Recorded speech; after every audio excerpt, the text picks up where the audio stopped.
Russell, if you could please call the roll. Certainly, Mayor. Mayor Bright Cruz, Here. Vice Mayor Hartman, Here. Councilmember Albritton, Here. Councilmember Jablonski, Here. Councilmember Kaczynski. Here. Hey, if we could stand for the pledge, please. I pledge allegiance to the flag of the United States of America and to the republic for which it stands, one nation, under God, indivisible, with liberty and justice for all. Hi, everybody. All right. Thank you all for joining us this evening. Good to see a good group here, a good crowd. All right, our first item on the agenda is a review of the CAFR. And so, Marty, I'm going to turn that over to you if you can present that to the council and the town. Thank you. I'm glad to kick off the meeting tonight. Yeah. Good evening. Good evening, Mayor, Vice Mayor, council members, as well as all the residents of the town of Southwest Ranches. For the record, my name is Marty Sherwood, your town financial administrator. Tonight, before I formally introduce three representatives from our independent auditing firm of Keefe McCullough and Company CPAs, I am pleased to provide you all and the residents the town's comprehensive annual financial report, also known as the annual report, for the fiscal year ended 2020. The town's fiscal year 2020 annual report is the 14th consecutive award-winning annual report prepared since 2007 and the 15th overall since the town's inception. I believe this annual report continues to meet the Certificate of Achievement Award Program, and we are submitting it to the Government Finance Officers Association, otherwise known as the GFOA, with the intent to receive another award. Russell had the cover on there. We were showcasing, put it back up, Russell. We're showcasing on the cover the Country Estate Park, which shows the new fencing project that occurred over fiscal year 2020. And this full report, consisting of 84 pages, is provided within our agenda package.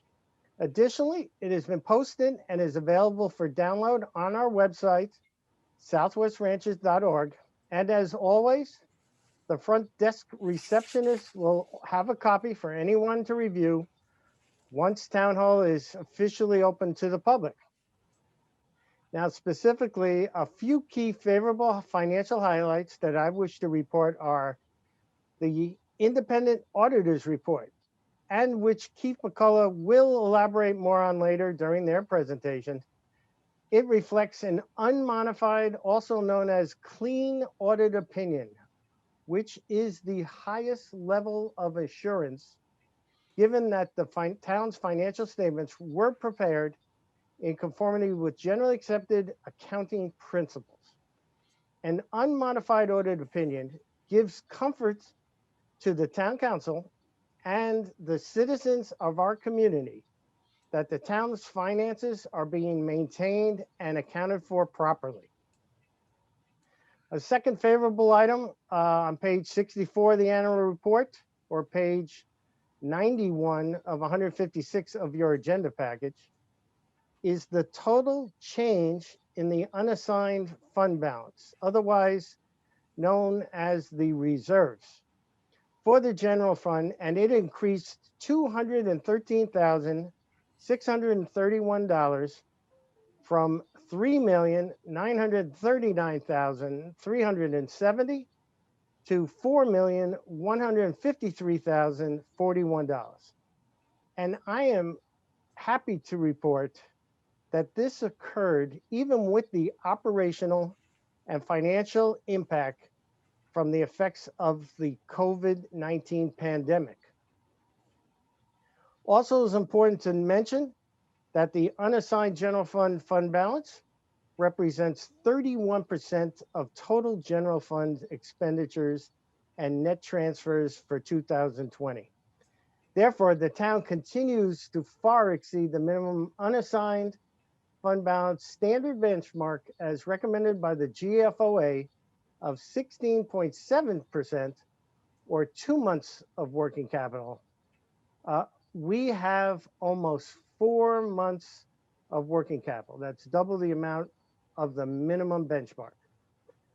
During fiscal year 2020, I would like again to congratulate and acknowledge all staff who once again finished the year in a conservative and fiscally responsible manner that created a net positive increase in net position in the total of the town's governmental funds in the amount of $1,432,905.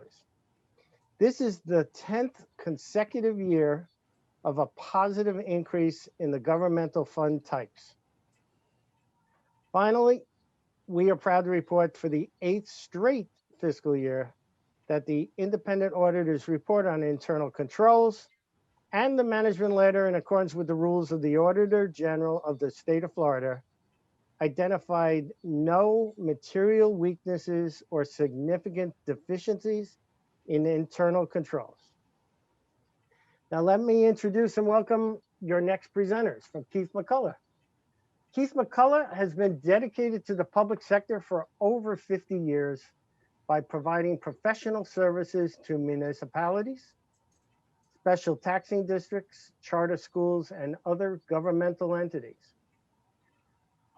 Tonight we have, I don't see the screen, but I'll introduce him because he was our account manager, Michael Barnett, CPA, and he is who you met while you were in town hall during the field audits and preliminary audits primarily. And then we have Stephen Emery, CPA. He is our engagement partner. And lastly, we have Israel Gomez, CPA, our firm audit partner. Combined, the three have nearly 50 years of public and governmental auditing and accounting experience, and they have also been speakers at various seminars pertaining to auditing and other financial reporting topics.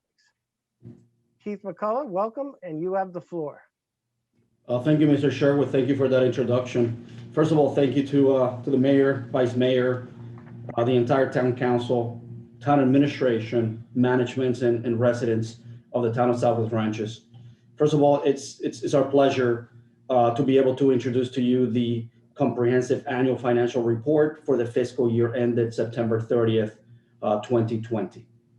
I echo in what the message from Mr. Sherwood, that we do have and provide an unmodified opinion, let alone being a clean opinion is the highest level of assurance that can be provided on an audit in accordance with current standards.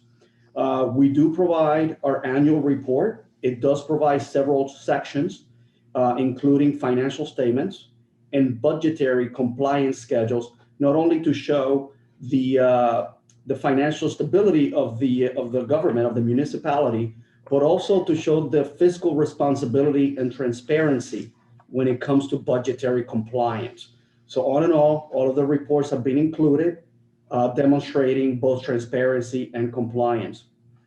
One of the items that we also review, we look at the long-term debt of the municipality, in which the town of Southwest Ranches was able to meet the minimum annual debt service, but also demonstrated compliance with the debt service coverage requirement as established by the debt holders.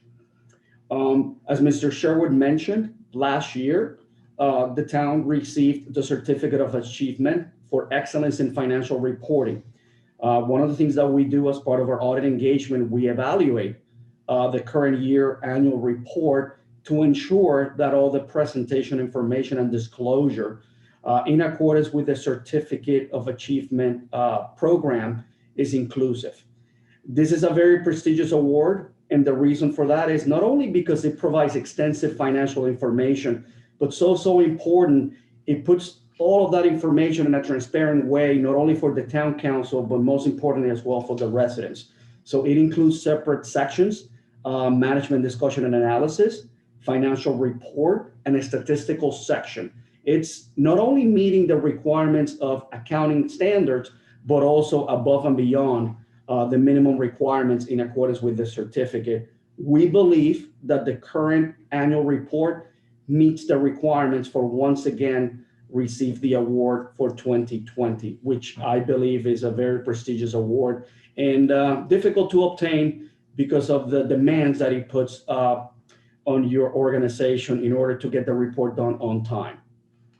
We do report, and Mr. Sherwood mentioned, we have a report in accordance with government auditing standards in which we talk about internal controls over financial reporting, but also compliance with grants and rules and regulations.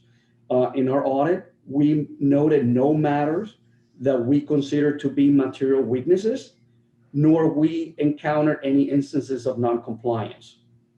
As well, there is a management letter as required by the rules of the Auditor General, in which if we had any type of findings, not only for financial reporting, but in accordance with contracts and grant agreements, or any type of financial emergency for that matter, we would have to report that in the comprehensive annual financial report. And very well noted that there were no findings, no provisions of contracts and grant agreements where we feel there was any deviations, nor there was any financial emergency to report.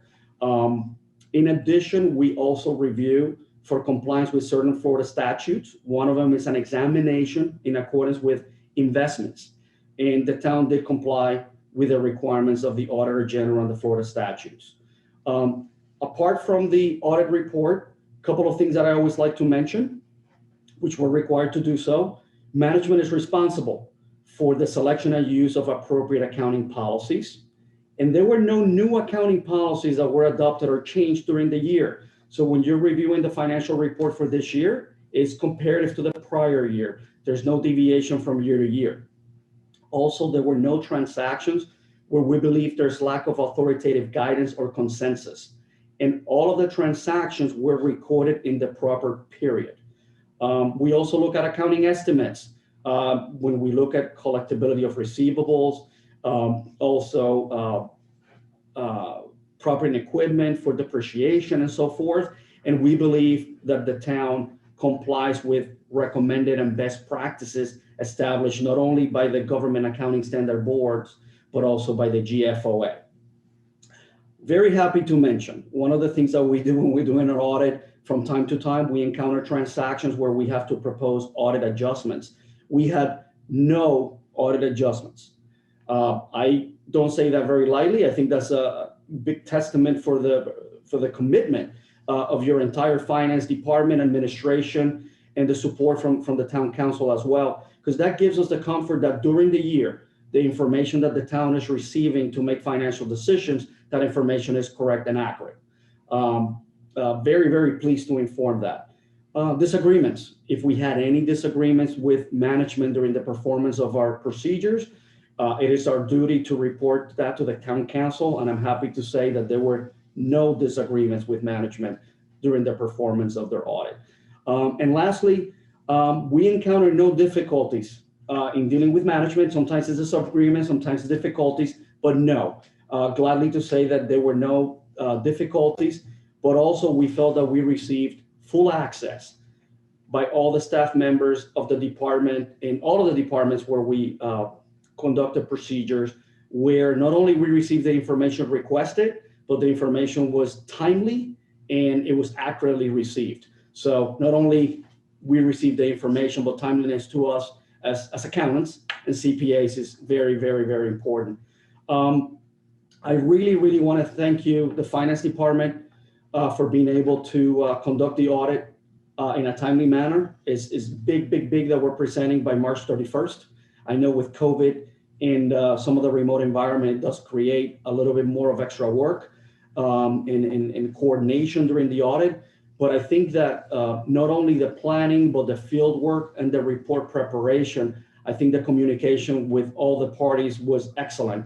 And we were able to produce the report with the finance department and management on a timely manner. And of course, thank you, the town council, for providing the support to the finance department and the residents to be able to have a successful audit and successful financial results.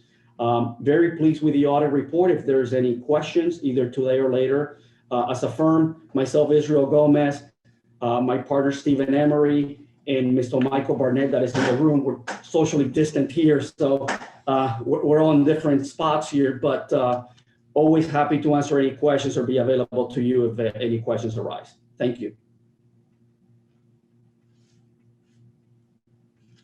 Very good. Does that conclude the presentation? Yes, it does, sir.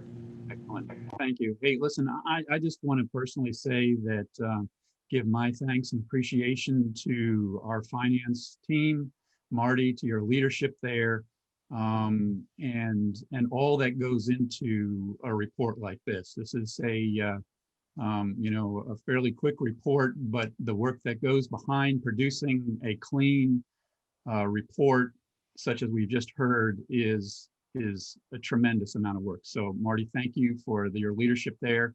Thank you to everybody on your team. And really, I know this is a team effort for everybody in administration. So it goes beyond your team. So thank you for all that. And we have not always gotten these reports, a clean report like this. So, but under your leadership we have, so we appreciate that. And Andy, thanks to you as well. I know you set the tone and ensure that this is all followed. So thank you for that.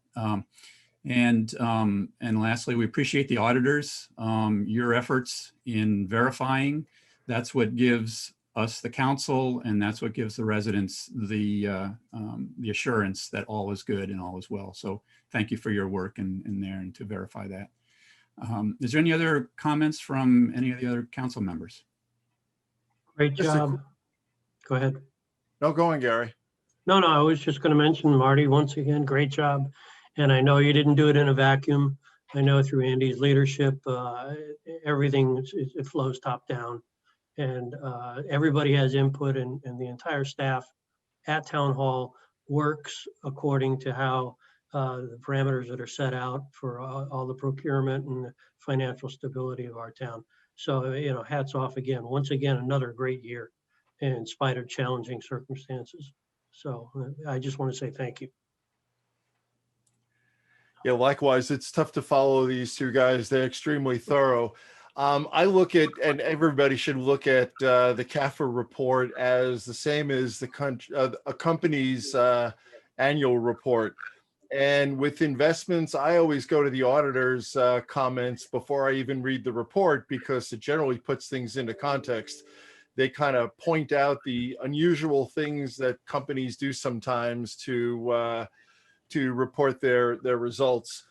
I love the fact that for years now, the auditor's comments are very boring. Everything is done very well by the team, and the broad team, everybody who works for the town. But Marty and your team, congratulations on another great job. Well done. Thank you.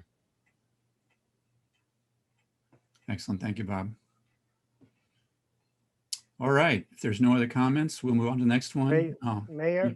Yes, go ahead, Marty. One more item. Well, first of all, thank you tonight, Stephen, Israel. I want you all to know that even though they're on-site field work 4 weeks out of 52 weeks, they have always been available to us and finance staff, and that's the key. If any issues come up, they have always been available to your team, your staff, at all times. So thank you, Stephen and Israel, as part of the engagement. I want you to be aware, Council, that they are available at any point in time. We have any questions or need to speak with them. So thanks for that.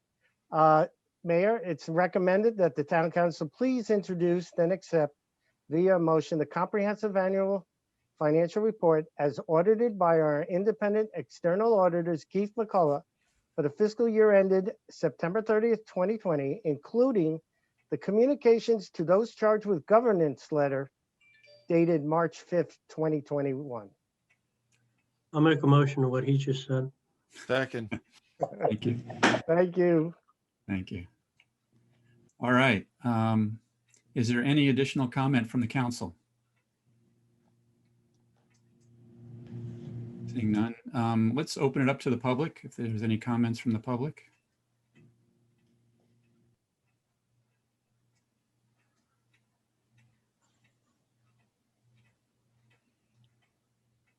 I think you're on mute, Russell. Okay, sorry about that, Mayor. Can you hear me now? Yes, we can. Thanks. I believe we have one speaker. Looks like it's Newell Hollingsworth. Mr. Hollingsworth, can you hear us? Can you hear me? Yes, we can. Yeah. Okay. Newell Hollingsworth, 199th Avenue. This concerns bulk pickup. And Hollingsworth? hello?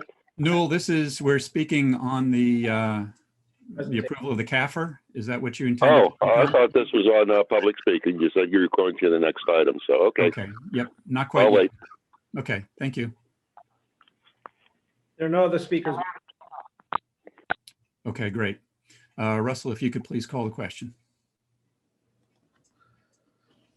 Yes, okay, so Councilmember Albritton, Yes. Councilmember Jablonski, Yes. Councilmember Kaczynski, Yes. Vice Mayor Hartman, Yes. Mayor Bright Cruz. Yes, Motion passed. Thank Excellent. you all. Thank Great. you. Good all. job, Marty. Good job, Marty. Thank you, guys. good job. Okay, the next item on our agenda is public comment. So if we can open up the floor, allow the public to speak. Okay, we'll start with Newell Hollingsworth, who was the first person that wanted to speak. I don't see him now. Let's see, where is he? Mr. Hollingsworth, can you hear us? Hello, can you hear me now? Yes. Yes, Okay. Sorry about that before. Newell Hollingsworth, 199th Avenue. I'd like to thank Marty for his good work, and he's a pleasure to have on our team in our town. What I'd like to talk about tonight is bulk pickup. 2 weeks ago was our bulk pickup, week ago from yesterday, and they did not pick up on Wednesday at all. And then I spoke to Andy, and he said he'd take care of it. They came down the street, and they picked all but what I appeared at the time, one load, which was my neighbor's house next door to the south of me. And so I called back, and he said he would relay it, and it would be picked up. Well, I found out later, looking further down the street, there's actually two loads that were not picked up on 199th. And they're still there as of 20 minutes ago on our street and has not been picked up. Now, Saturday, we start putting out bulk again, which means that 2 weeks, we have not had a complete pickup on our street. And this is not the first time since January, and gave Andy the times and how many times they have missed. So my question is very this to the council. When are the penalties going to go into effect? Since this is a continuing process of non-pickup, late pickup, and no pickup. Thank you very much.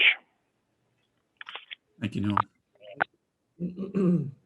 The next speaker, Mayor, is Doug McKay. Let's just go back up to him. Okay. Mr. McKay, can you hear us? I can hear you. Can you hear me? Yes, we can hear you. Yes, we can. Okay, awesome. Doug McKay, 4851 Southwest 130th Ave, Southwest Ranches. Hello, Mayor, Vice Mayor, Council. Hope everybody's doing well. I've had both my shots. I'm in good shape for now. I got subpoenaed to be on a call with the court earlier. Was that this week, Keith? Earlier this week, I think it was Monday. Right. And I sat in, it was about 2 hours long or whatever. And it was related to the vet that's next door to Bob. And a couple of things the judge said that was very kind of impelling to me. And he said that it's up to the residents and the council that the direction the town goes. And he said that more than once, said it a couple of times. The other thing he said is that he thought that implied that the town should continue talking and maybe they want to do something with the fines. They're over $100,000 on this vet. I think 120 or 130. They might be higher than that. I don't know how high they are. But the judge had mentioned that also, that we might want to work with them on that. And I'm told that something was tried to be worked out, but no agreement was made as of yet. But I just want the council to realize and know that I've been getting a lot of phone calls, and there are quite a few people that aren't happy. I missed the last meeting, but my phone's been burning up since then. And I just want to get you guys on notice and alert to let you know that there's some pretty upset residents. A lot of nurseries, a lot of other people feel that you're taking their ag away from them and just looking after horses and barns. So I just want to give you a heads up. Thanks for the time. Everybody stay safe. Talk to you later. Thank you. Okay, thank you, Mr. I McKay. don't know which one is yours. Speaker Mayor is George Kalis. Mr. Kalis, can you hear us? Yes, sir. Can you hear me? Yes, we can hear you. Go ahead. For George Kalis, 672 on Hancock Road. For anyone that's listening that doesn't know what this is going to be about, I mean, you council people already know, and I'm sure that you're tired of hearing it, but this is in reference to the dump that's going on next door to me for 2 years now. You guys have to listen to me 6 minutes a month, but me and my neighbors are living this nightmare 24/7. The situation has devalued my property. The whole neighborhood is really upset about it. The property is a fire hazard, and if you don't believe that, check with the chief of fire department chief. Have him come out here, and I'm sure he'll agree that it's a fire hazard, and it is also a missile hazard. And I'm reiterating this again.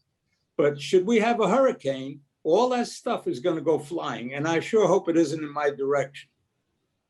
The trucks come in and out, the dump trucks come in and out 3-4 times a day for 2 years. The ground is getting higher.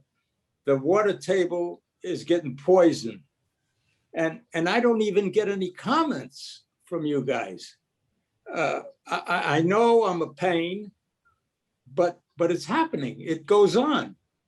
And I know you guys have more important things to do.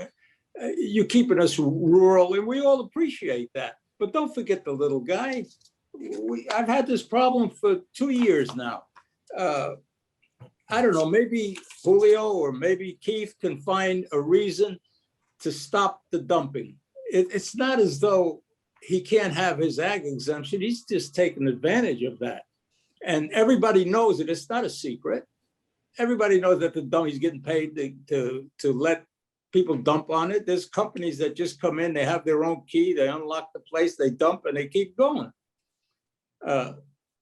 Mayor Steve, I certainly appreciate what you have done. And it was as though it was your first item when you got elected. And I really do appreciate it, but nothing has come of it. And please don't give up on me, Steve. Right. He shouldn't have the right to dump. He's a nursery, he's a farmer, but he's making fools out of all of us. Maybe the lady, the state legislator, maybe she could do something. But I've got a lot that I can go over. But you got the picture, guys. Give me some comments. Tell me I'm wrong. Tell me tell me the neighborhood is wrong. Just 2/10 of a mile to my south, there's an $8 million house going up. 2/10 to the east, there's an $8 million for sale. 3/10 to my north, you guys have seen it, the ball player's home. It's like 25,000 square feet. And right in between all of that is a dump. Please comment, do something. have it stop. Don't let this guy get away with all that. He's been doing it for 2 years. He makes his money. Okay, I'm over the time. All right, thank you, Russell. Thank you, council people. Thank you very much. Thank you, George.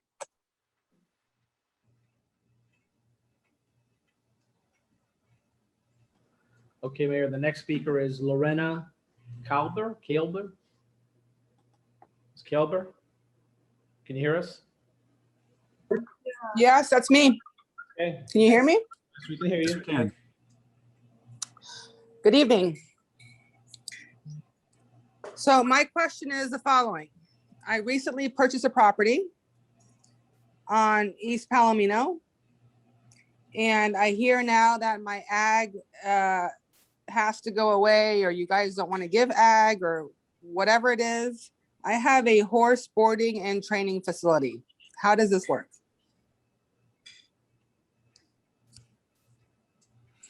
So if you'll take your question like that, we save those to the end, and then when all the public comment is over, we'll go through and we'll answer those. Okay. Perfect. And then my second question is, I have a manure bin and a shavings bin that I would like to make prettier for the city and for everybody else, so it's not full of mud. So I would like to put concrete down and brick down so it looks nice and it's not full of mud. How do I go about doing this? Or am I going to get fined if I do this? Okay, we'll answer that question. Perfect. Thank you. Thank you. Okay, Mayor, I don't, excuse me, I don't see any other speakers with the hands raised. Great, thank you. Can we address some of those issues, especially there for the last speaker? I mean, I'll say this, that I'm not aware of anybody that is attempting to take away ag. I know there's been a lot of talk about that, and I'm going to speak a little bit more about that during my public comments, but there's been a lot of information that's not accurate, that's being tossed around. It's really disappointing because it's getting a lot of people concerned and upset when I'll speak for myself, but I think it's true for all the council members that we are all committed to ag. We're all committed to preserving ag. I certainly am. It's a big part of why I live out here, and I'm going to do my best to ensure that ag is out here for as long as it possibly can be. Which is, so it's disappointing when those types of rumors and misinformation is being tossed around, but that is not the case. We're here to protect your ag. We're not here to take away your ag. I don't know if anybody, yeah, Andy, can you? Yeah, just Mayor, the one thing I want to add to that is the town doesn't determine the agricultural designation. That's handled by the Broward County Property Appraiser's office. Right. So I want to be clear on that. And I know Ms. Kalber had another question about some improvements she wanted to make. And I would direct her to Julio Medina for zoning, just for any inquiries on what she might want to do as far as some improvements. That would be the perfect place to start. And I know that Julio would be able to answer any questions that you might have. Great. Thank you, Andy. Thank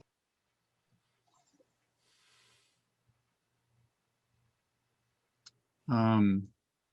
I don't know if there's, so from a Waste Pro standpoint, I heard that question on Waste Pro, and that has been an ongoing issue. This certainly has been a challenging year, this past year, with, I know I've heard on multiple occasions where their staff was significantly reduced due to COVID and having to, kind of scramble to get folks to man the trucks because a number of folks were out. So I think there's been a little bit more leniency this last year, but it's still a valid question of when,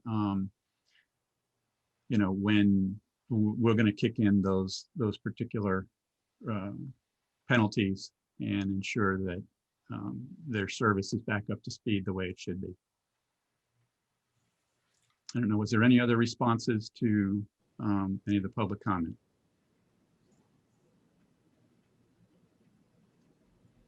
Okay, Seeing none. I do see a couple more hands up there. And normally we would listen to the public comment and then we would answer them all, but without a lot of folks here. So I'm going to open up public comment one more time. Okay, Mayor, the next speaker is Jorge Lorenzo. Mr. Lorenzo, can you hear us? Can you guys hear me? Yes, we can hear Yes, you. we can. Go ahead, sir. Hi, thank you for giving me the opportunity to speak with you guys. Basically, I think a lot of us in the ag community, I'm 19101 Southwest 60th Court. I'm a nursery, I'm a grower, I have livestock. And I think all of us in the ag community are sincerely worried about the rumors that have been going on that Mayor Bright Cruz talked about. We've been told and we have heard down the line that they're basically picking and choosing what type of ag laws they put in. And we're nervous about that. You know, we're all people that we want to be within the law. We want to do the right thing, but we also need to be accepted in the community. And a lot of us, I think, feel that we're the enemies of the town, and we don't want to be the enemies of the town. You know, we all have our businesses here. We want to respect the neighborhood. We want to respect our neighbors. I know not everybody is doing that. And I think that a lot of us in the ag community are willing to cooperate in fixing that problem, but we do need to be accepted. And we're just tired. We're tired of being pushed around. We're bullied, you know, and we're just tired of it. We're worried. We're really worried. We want to know what's going on and what your plans are, what your intentions are, and where this is all going. There's a lot of things going on that we're hearing about, but, you know, they're telling us that you're going to change from A1 to E1. And they're telling us that these restrictions that are going to be imposed upon us are going to be having an adverse effect on our nurseries. So we're sincerely concerned. We want to know what's going on. Thank you for your time. Thank you. Appreciate it. Lorenzo. Okay, the next speaker is Mary Gay Chapels. Ms. Chapels, can you hear us?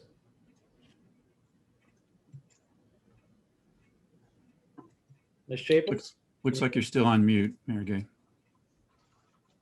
Can you hear me now? Yes, we can.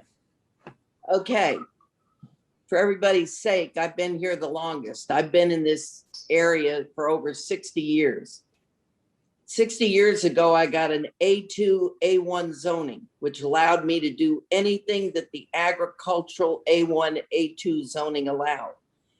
When we became a town, because we were forced to become a town and we didn't want to, maybe we should have gone to Davie, because the vet that you ran out of town went to Davie and they took him with open arms. So I have great questions there. We're a town that was supposed to protect our agricultural open space and the right to do whatever we wanted to do within reason. And as long as it was under ag. Okay, well, you're cherry picking the hell out of agricultural zoning. And eventually your idea is to leave us with a skeleton with skin over it. And when you read it, it's going to say that I'm going to be able to clean up my yard. You're not going to allow me to do anything else when you're through with me. I was told that I do qualify to have a veterinarian clinic, but, a big but, I got to go to the council and ask the council for permission. That's hysterical. That is a fast track to corruption. I got 5 people. It's a 5-0 vote to allow me to do it. Somebody on that board hates me. You can bet your bottom dollar they will stop it. They will vote no. And I won't be able to exist. So I'm saying, give me back all my rights, honor my rights, and leave me exist and get on with my life. Also, Josh Dykes, Morris's Dykes' grandson. I have 6 generations living at my place, or have lived there. He's got 4. Josh has the same zoning, and Morris and I got it at the same time, an A2 zoning and an A1 zoning. So what I'm saying is there's not one of us, there's 2 of us. I could get really hostile about what went on up the street with Sessa's place, because that was supposed to be a veterinarian school. And we were supporting it, and we were trying to make it happen to preserve the open spaces and give us some vets locally so that we don't have to fly a horse halfway around the world to get medical care. If we want to get real good treatment, they don't have any hospital facilities here. The horse has to be hauled in dire straits all the way to Ocala or up to Gainesville. It's not good. And we were looking to have this facility down here. Not going to happen. We're going to have 1 acre home sites. That's a whole nother issue. And there was a councilman that made it quite clear he did not want it. He wanted houses there. Well, guess what? Gay Chapels, who lived on Dykes Road for over 60 years, is now stuck with that down there. And also, I also have a 4-lane highway that's going to greet me shortly. I was told that Jeff Tatum said to me, oh no, that's not going to happen. Jeff, put your money where your mouth is, because I guarantee you it will be 4-lane. They're going to have to dump all that traffic right there at Griffin Road. I'm done. My time's up, but you can tell I'm not a happy camper. Thank you, Ms. Chapel. The next speaker, Mayor, is Elliot Safdie.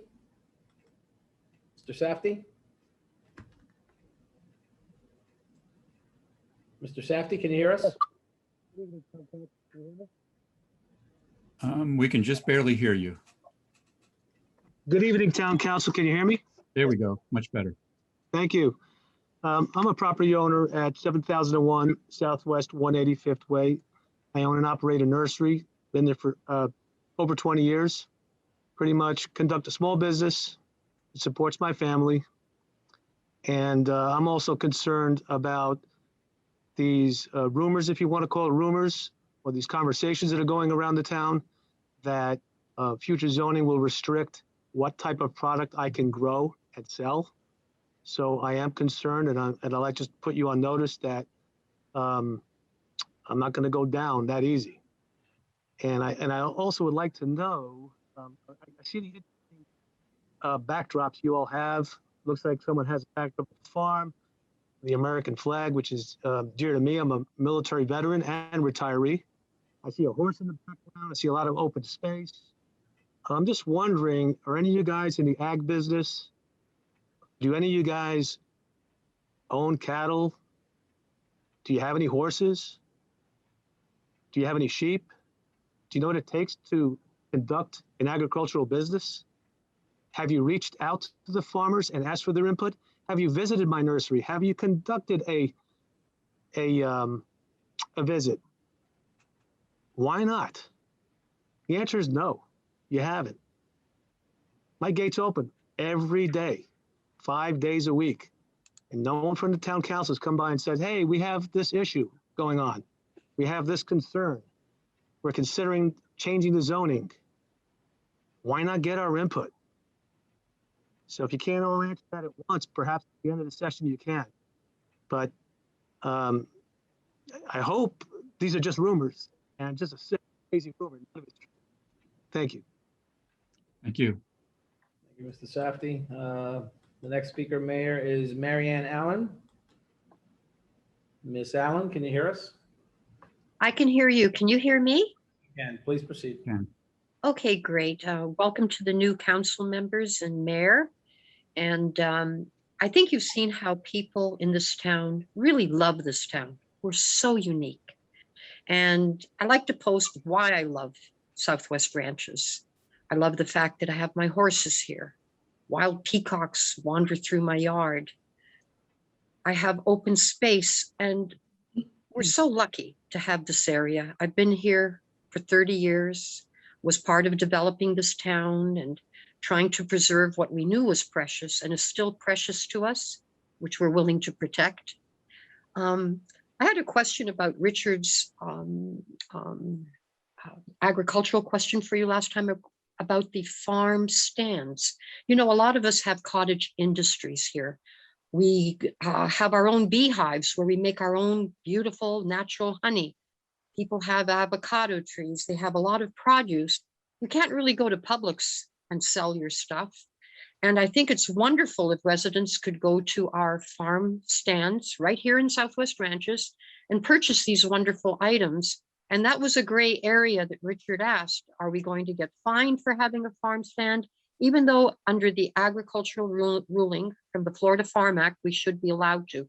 So my question is, will you start fining people if they have farm stands? Thank you so much. Thank you.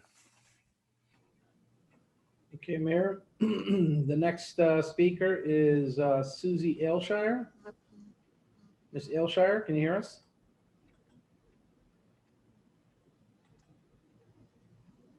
Hi, good evening. Hello. This is Charles Aylshire, 4930 Southwest 198 Terrace. And I would just like to speak on the veterinarian situation on our street. I know we're all agricultural and we really appreciate that and love that. But I'd just like to say that we have a lot of residences here that ride their bicycles and children up and down the street. It's a dead end street. It's very sacred. And we have dealt with this veterinarian, Mr. Morales, for too long. He has 20, 25 cars that'll be parked on his property at any given time. And they drive really, really, really high rates of speed. It scares the jihibis out of us. And we're we're very concerned that it's going to end up in someone getting killed or hurt really bad. It's a speed limit of 25. And we've been told by the Davie police, because of our private road, that they can stop him and talk to him, but they can't cite him. It's kind of frustrating there. But I would encourage the council to continue to pursue that this man not be allowed to conduct this kind of activity on his property. It's not fair to the rest of the residents. And last of all, the original concept of his veterinarian business was to be mobile, and his mobile unit hasn't moved in years. So I would appreciate your cooperation and thank you for your service. Thank you, Mr. Aylshire. Mayor, we have no other speakers. Okay, thank you. I'm going to close public comment. I'm going to make one other comment here regarding something. You know, I'm the first to admit that I don't have ag. I wouldn't consider myself an ag guy.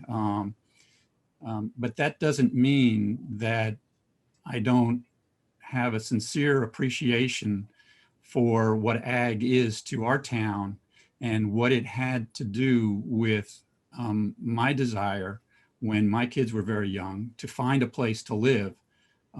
It was ag and the open spaces that produces and the experiences that produces of seeing things growing that my kids could be a part of, which they were a part of. That was a key part of why we decided to move out here almost 26 years ago. But I'm not an ag guy, and I won't pretend to be an ag guy. I will say that I have been to many ag locations because I enjoy it. You know what? Because I enjoy it. I mean, yeah, during the campaign or whatever, I certainly did visit some places, but I went to many before that because, you know, they're great people and they're sharing what they love to do, and they're sharing their livelihood, and they're sharing a big part and the heart of who our town is. So I get that, and I will tell you that you know, they're a big part of who we are, and I would be happy to come out to your place as well. The gentleman that just spoke earlier. My number is 954-296-6018. It's on the website. Please give me a call. Let's set up a time. I would love to come out and see your place. Is anybody else? Yeah, Bob? Yeah, Steve, I beg your indulgence here. I've got something I'd like to say during council member comments. It's going to take a little bit of time. Okay, we're not there yet, though, to Oh, I council. thought we were. No, we're just finishing. We're responding to the public comments. Oh, okay. Okay. I've got a lot to say also, so. Yeah. Okay. Wait, let me just comment though on something of a recurring theme. There's a misunderstanding that the council can really do much regarding ag. Agriculture is defined by the state, and it's one of the more protected industries in Florida. And every time I hear the town is taking away my exemption, we can't do any of that. It's regulated by the state, and it is implemented by the property appraiser's office. If you meet the requirements for an agriculture exemption, that has nothing to do with the town. You've got to, well, I won't go through the requirements, but those who have know what it is, and the town has no control. The town has policy responsibilities on enforcement of some of the things that go on around town, but the town can't take away your ag.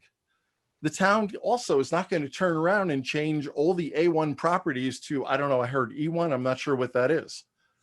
But if the town ever tried something like that, again, the property laws in the state of Florida would stop the town in its tracks, and that we would have lawsuits from the Florida Attorney General. We can't do a lot of the things that are being rumored that we're doing.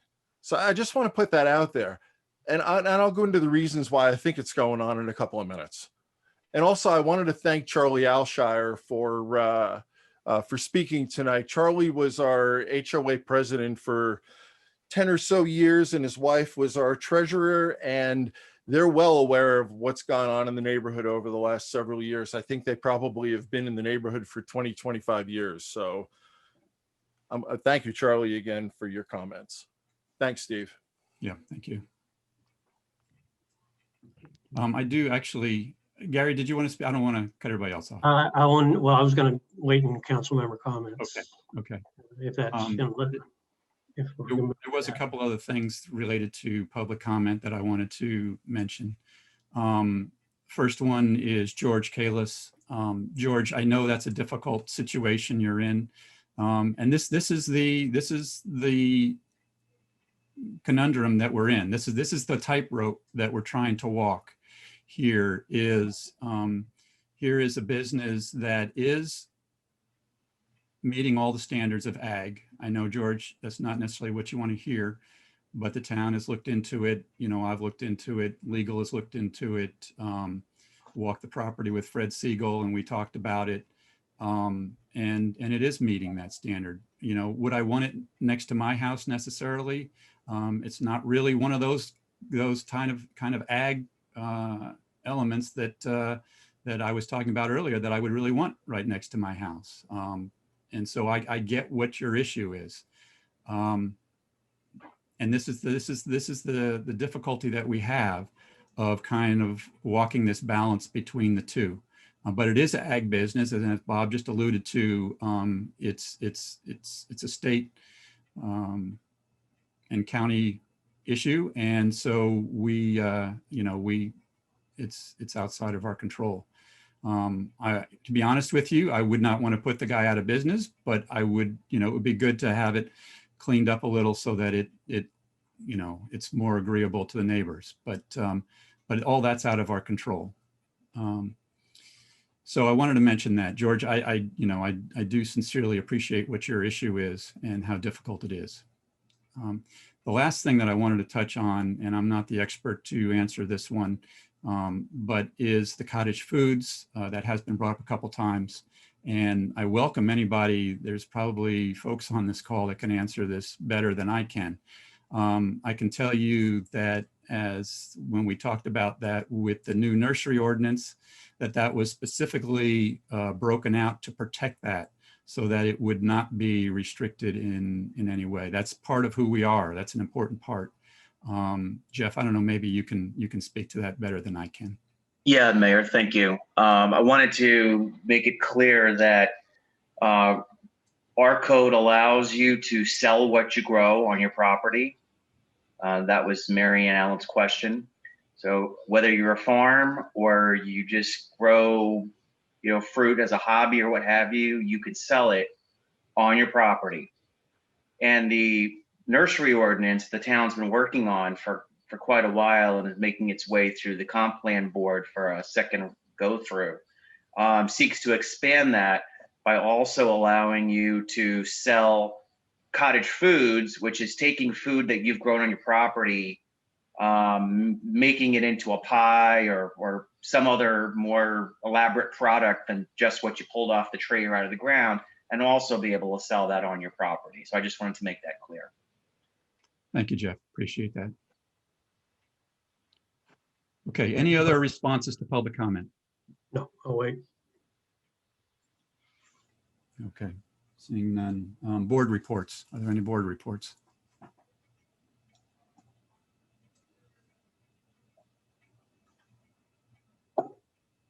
Okay, Mayor, we have Jason Hallberg.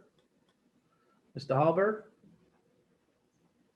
Yes, you all able to hear me? Yes, we can. Thanks, Jason. Oh, perfect. Yeah, so good evening, Jason Hallberg, Chair of the Comprehensive Planning Advisory Board. This last meeting, we had two different discussion items. The first one was related to zoning districts. So just to bring everybody up to speed, about 2 meetings ago, we approved through a unanimous vote a proposed ordinance amending language within our Unified Land Development Code as it relates to zoning districts. This past meeting, we also approved through another unanimous vote to add similar language to the comprehensive plan for consistency. Basically, in summary, these ordinances will place certain restrictions on future residential zoning requests so that it is compatible with the least dense zoning district, which it is contiguous to. So the second item that we spoke about was the nursery ordinance. This ordinance has been worked on by the comp board for, I would say, about 3 years now. It's gone through several iterations with much great feedback from both the council and from the public. In preparation of this last meeting, I had asked Jeff Kadams, our town planner, to help put together a memorandum for the board with an overview of each section of the ordinance, so it'll make it a little easier for our discussion purposes. I'm proud to report so far that we've made some good progress last meeting on some of these sections that we've worked through, and have already made a couple of small, positive changes, I feel. Also, on behalf of the board, I'd like to just take a moment and express a special thanks to those residents and some of the nursery stakeholders who took time from their evening to join our last meeting. I personally feel that this type of input is invaluable, and I really hope that these folks continue to join our upcoming meetings. One additional point that I feel is worth mentioning is that the current version of the nursery ordinance, as it's written, has the intent to protect and preserve the current nurseries that reside within our town. And as just mentioned earlier, it also provides for the ability to sell cottage foods. So that is all I have for this evening. Definitely appreciate your time and hope everyone has a great evening. Thank you. Thank you, Jason.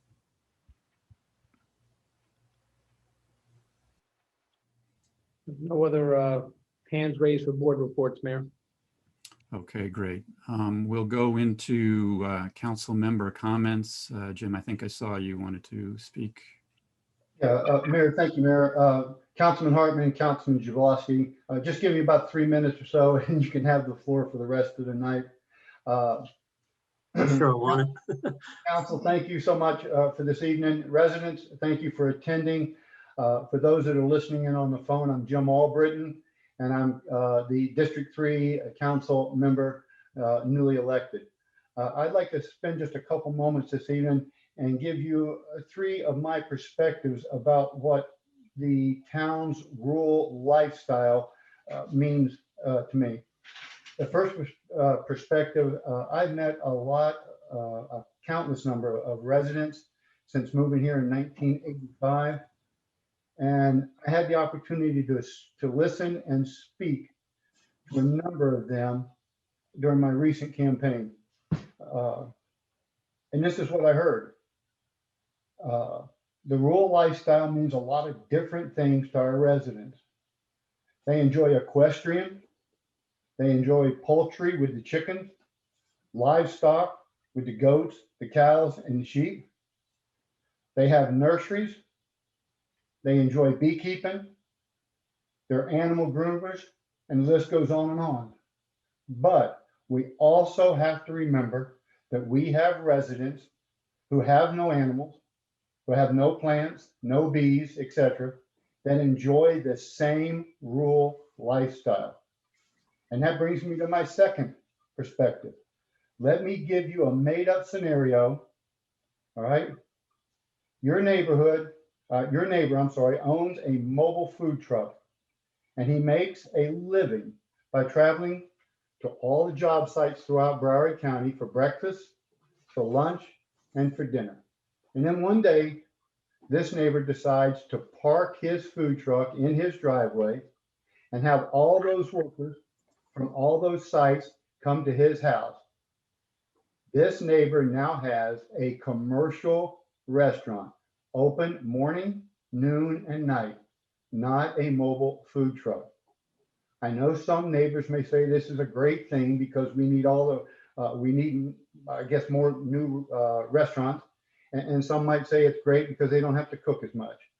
But with this commercial restaurant, you now have delivery trucks coming all hours of the day and night, and workers from all across the county coming and going in our rural residential neighborhoods.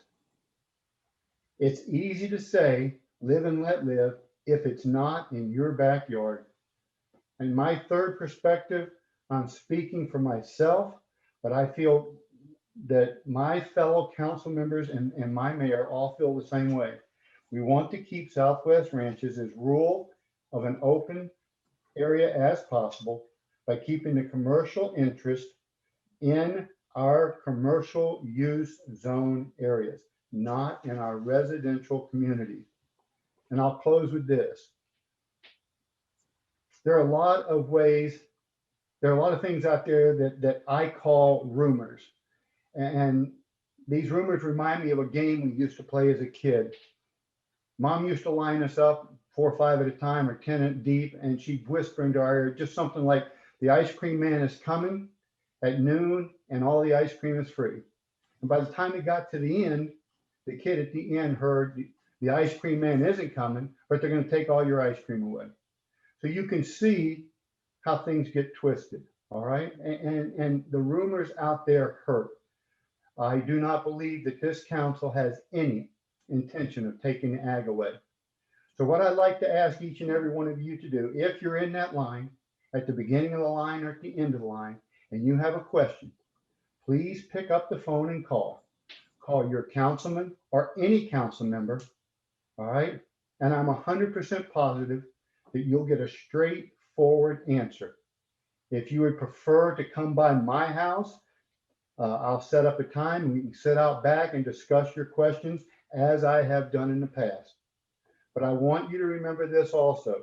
You may or may not like the answer, but I and the council are here to make sure that our residents of our town can enjoy the rural lifestyle that they deserve.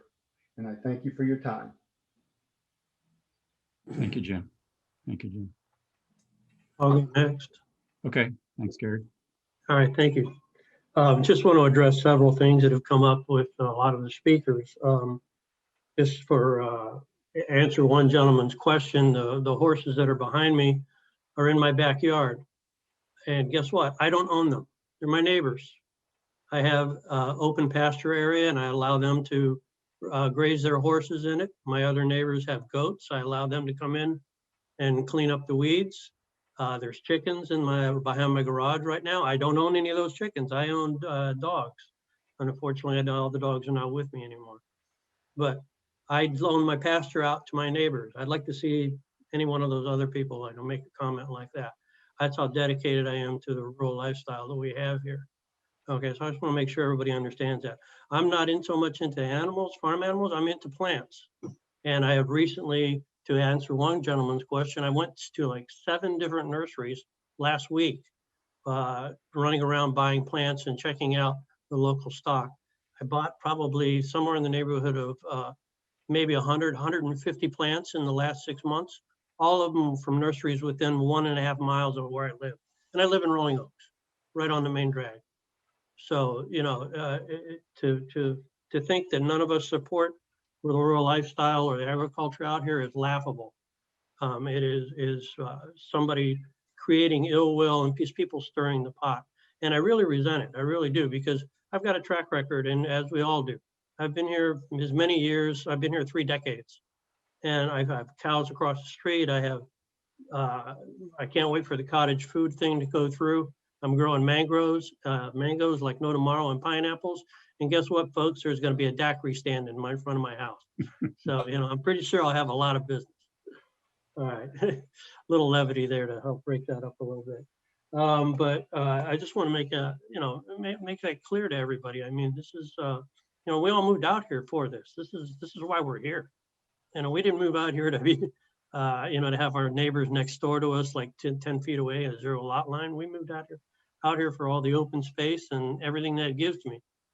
When, you know, everybody sees me walking up and down Mather, I walk 5, 6, 7 kilometers a day sometimes. I enjoy it, love it. And that's one of the reasons why I moved out here. So I just want to mention that too, you know, just for the record. I'd like to go over a few public announcements, though, if I could.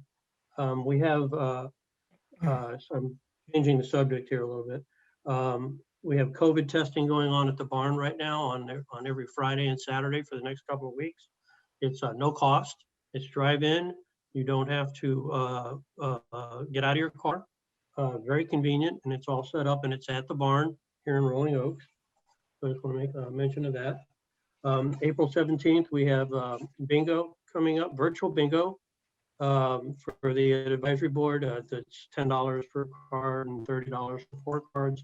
It's on a Saturday, and there's more information on the website, you know, for that, and all the funds go to the scholarship. We also have the 5K virtual run put on by the Sikh Youth Society. We're going to try it this year as a virtual run from the 24th through the 9th of May. Go ahead and sign up. It's real easy to do, and it's on the website. I want to mention that something that we're going to try here coming up with on the 13th of July. We want to gather all the first responders, retired, active, frontline workers for working with the COVID emergency EMS. And we're going to take we're going to take an aerial shot at the Rolling Oaks barn area. Vice Mayor Hartman has got a wonderful new camera that he's dying to try out. It flies at about 400 feet and it's going to take a lot of pictures. He's volunteered his time and his equipment for that. And Bob's a very good photographer. So you'll hear more about this as we go on, but it's scheduled right now for July 13th at the barn. So I just want to get that out there, and I'll be mentioning it with every meeting that we have between now and then. And a couple other things I want to go through. Okay, this is really the main thing I wanted to talk about, because we have a very unique opportunity going on right now. The license plate reader cameras are in place at the front of Rolling Oaks, and they work fantastically. They take a picture of every car, every license plate coming in and coming out. The hits that we're getting on that are dozens per day. It's anywhere from a expired tag to a suspended license to a stolen tag. You name it. If it involves a vehicle or registered a particular person, it shows up instantly. And I was talking to the some of the Davie police officers about it this week while I was walking up and down. They all know me, so they all stop and say hi, and I see them at the barn. And they were telling me what a great tool this is, because as soon as something comes in, they get an automatic ping on their laptop that's in their patrol car, and they're able to react immediately if it's something very significant. I think one of the biggest problems we're going to have, and it's a good problem to have, is keeping up with the flow of information. We may need additional police just for that. And I'm kind of laughing a little bit by that, but you know, Davie Police is going to have to decide how far drill down they want to go to the information that's coming through. It is very, very comprehensive, and it's, you know, as I have said in the past, this is not something just exclusively for Rolling Oaks. We were just being a test case for it. We got a grant and we got that. And I had mentioned in the past that I wanted the entire town to be covered by the license plate readers. So our crime is getting out of control. We have organized car thieves that are coming through our neighborhoods at 2, 3 o'clock in the morning. They're raiding all the cars. They know how to get past the key fob problems and stuff like that. We have mail theft going on rampant everywhere. Trying to catch these people is unbelievable. So I have a very interesting proposal. Councilman Albritton, I'm going to ask you a question.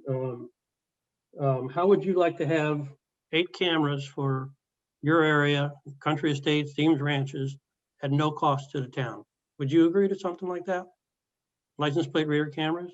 Sign us up. I'm pretty sure you would. Councilman Kozinski, if I could get you 8 cameras for your area and Sunshine Ranches, would you agree to? Would you like something like that? My neighbors would welcome it, and I would welcome it. Okay, Vice Mayor Hartman, Mayor Steve, your area, 8 cameras, no problem. You guys would pick the, pick the sites out and everything. Somebody give Andy oxygen. I think he's about to have a stroke because he knows where I'm going with this. Okay. That's 24 cameras right there. Okay. We have a unique opportunity to expand the protection all around the town at no cost to the town. Our legal team, who is really good, has just received a legal settlement for over $600,000. That's in our coffers. The check is cashed. It's in our bank account. It is non-budgeted. And I would like to propose, in fact, I'm going to make a motion on it, that we use 50% of that to fund these 24 cameras I'm talking about and all the systems that go with it. So I'm going to make a motion that we have the direct administration. This isn't something that's going to happen overnight, but I need to start the ball rolling, to make a motion that we direct administration to purchase 24 cameras, let the experts place them in the 3 different areas that I just talked about. Rolling Oaks is already covered with the one way in, one way out. We don't need any additional. And do we use 50% of that, I want to say windfall of money that we just recently got? And I would really, really appreciate a second. Second. Thank you.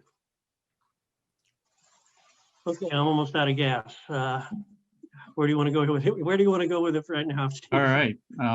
So there's a motion and a second on the floor. Is there any discussion on this? What's people's thoughts on this? I think we should discuss this a little bit. You want to do public comment first, Steve? Yeah. What's that? Public comment? Okay. Good idea.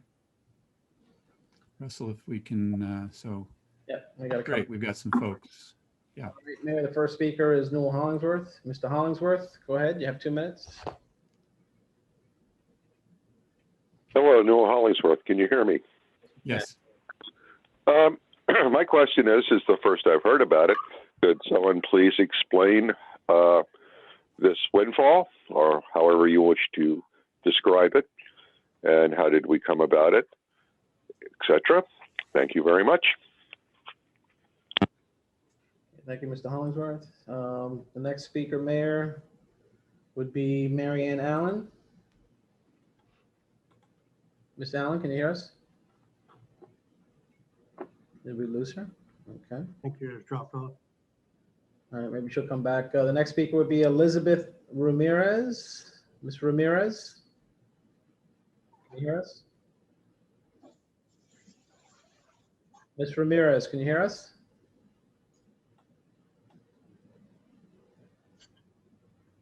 Ms. Ramirez, going once, twice. Ms. Ramirez, okay. Like you're still on mute. Yeah, we'll go on to the next speaker. The next speaker would be Mary Gay Chapels. Ms. Chapels, can you hear us? Can you hear me? Yes. Okay. Number one, I think that $600,000 came from the Perez property. Is that correct? The other thing is that how much is this costing? You mentioned 600,000. I'm hoping that you're not willing to blow 600,000 on 24 cameras. So you have the cost of the cameras and then the balance of the money left. How much are the cameras? Thank you. Thank you, Mary Gay. Okay, Mayor, the next speaker is, let's see, we'll go to Susie Aylshire. Mrs. Aylshire, or is this Charlie Aylshire? Hi, it's Charlie Alshire.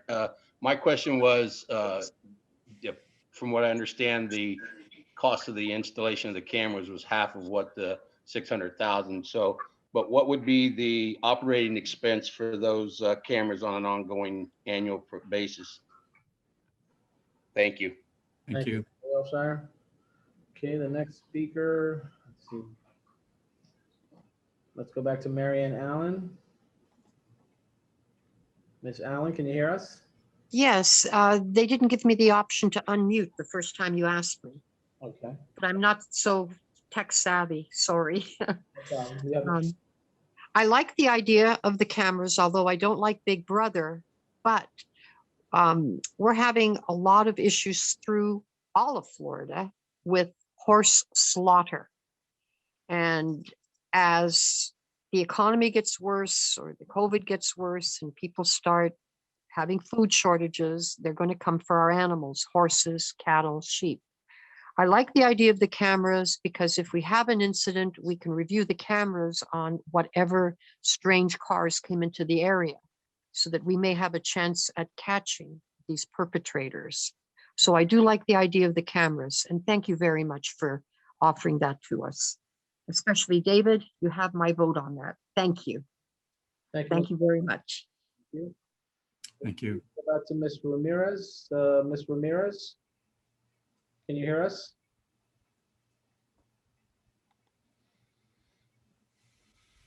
Ms. Ramirez, can you hear us? Andy, did you have?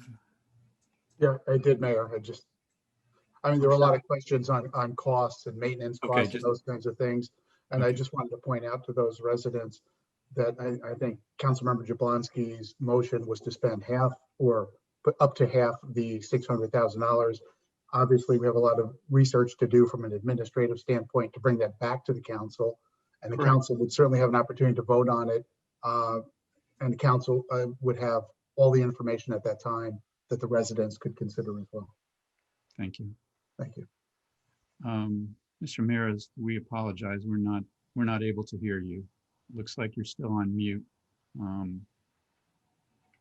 Would like to hear your comments, but *9, *6. yeah, I think it might be *6. That's what I've heard. I haven't tried it, but I've heard that. Yeah, I haven't tried it either. Works. I haven't tried it either. I would like to hear everybody's comments. Right. I think this is a really unique opportunity that we've got,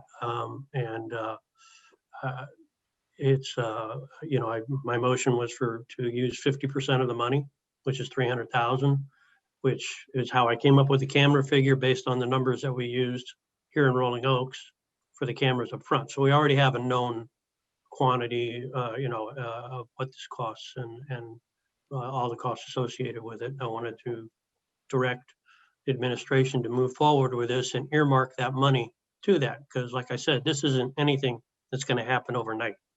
This is going to take time to pick out the locations, time to put together everything, but the demonstration I had the other day, a couple weeks ago, it was just unbelievable. And it's how it's tied into the cameras in Davie, Pembroke Pines. It virtually goes everywhere. I mean, and part of this whole thing that I want to include in this package, for lack of a better way of saying it, is that we put up signs on all around our neighborhoods, saying that you are, we do have readers out there. You're on camera. It's just like I have a burglar alarm system here in my house. And the most valuable part of all the motion sensors, window contacts, everything I got here is that little sticker on the door that says I have all that. And I think that's the primary deterrent. So I want to, go full package with, having signs up all around town and we secure the town from one end to the other. That is my goal. It has always been my goal. That has not been a secret. And I think this is an opportunity to do it. And I'll turn the floor over to anybody else that has any comment. Yeah, David. I think this is a great idea. And using the funds, half of the funds, I guess it's up to $600,000 for purchase and installation of the cameras. I think that this will, making the motion and supporting this motion will expedite the purchase and installation of these cameras. Hopefully we can get them all in by the fall. Great. Yeah, Bob. Just a quick question, and I'm not sure if this is best to Gary or Andy or who, but I know we've had them up for a little while, and you know me, I'm always asking, financial and numbers. Do we have a way to prove out the success of the pilot that's being run in Roca right now? I mean, do we know if we're catching bad guys or these people are below the radar types that, yeah, there's a license plate on there, but it was, due to be renewed last month. So it sets off a positive flag on it.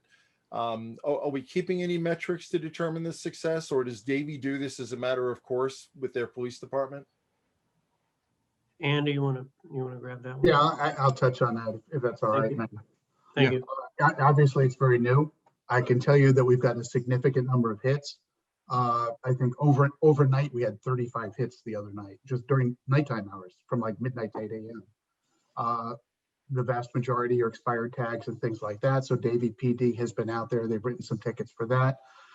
I don't know that I would approach this necessarily as a return on investment financially per se, because I think this is a security measure.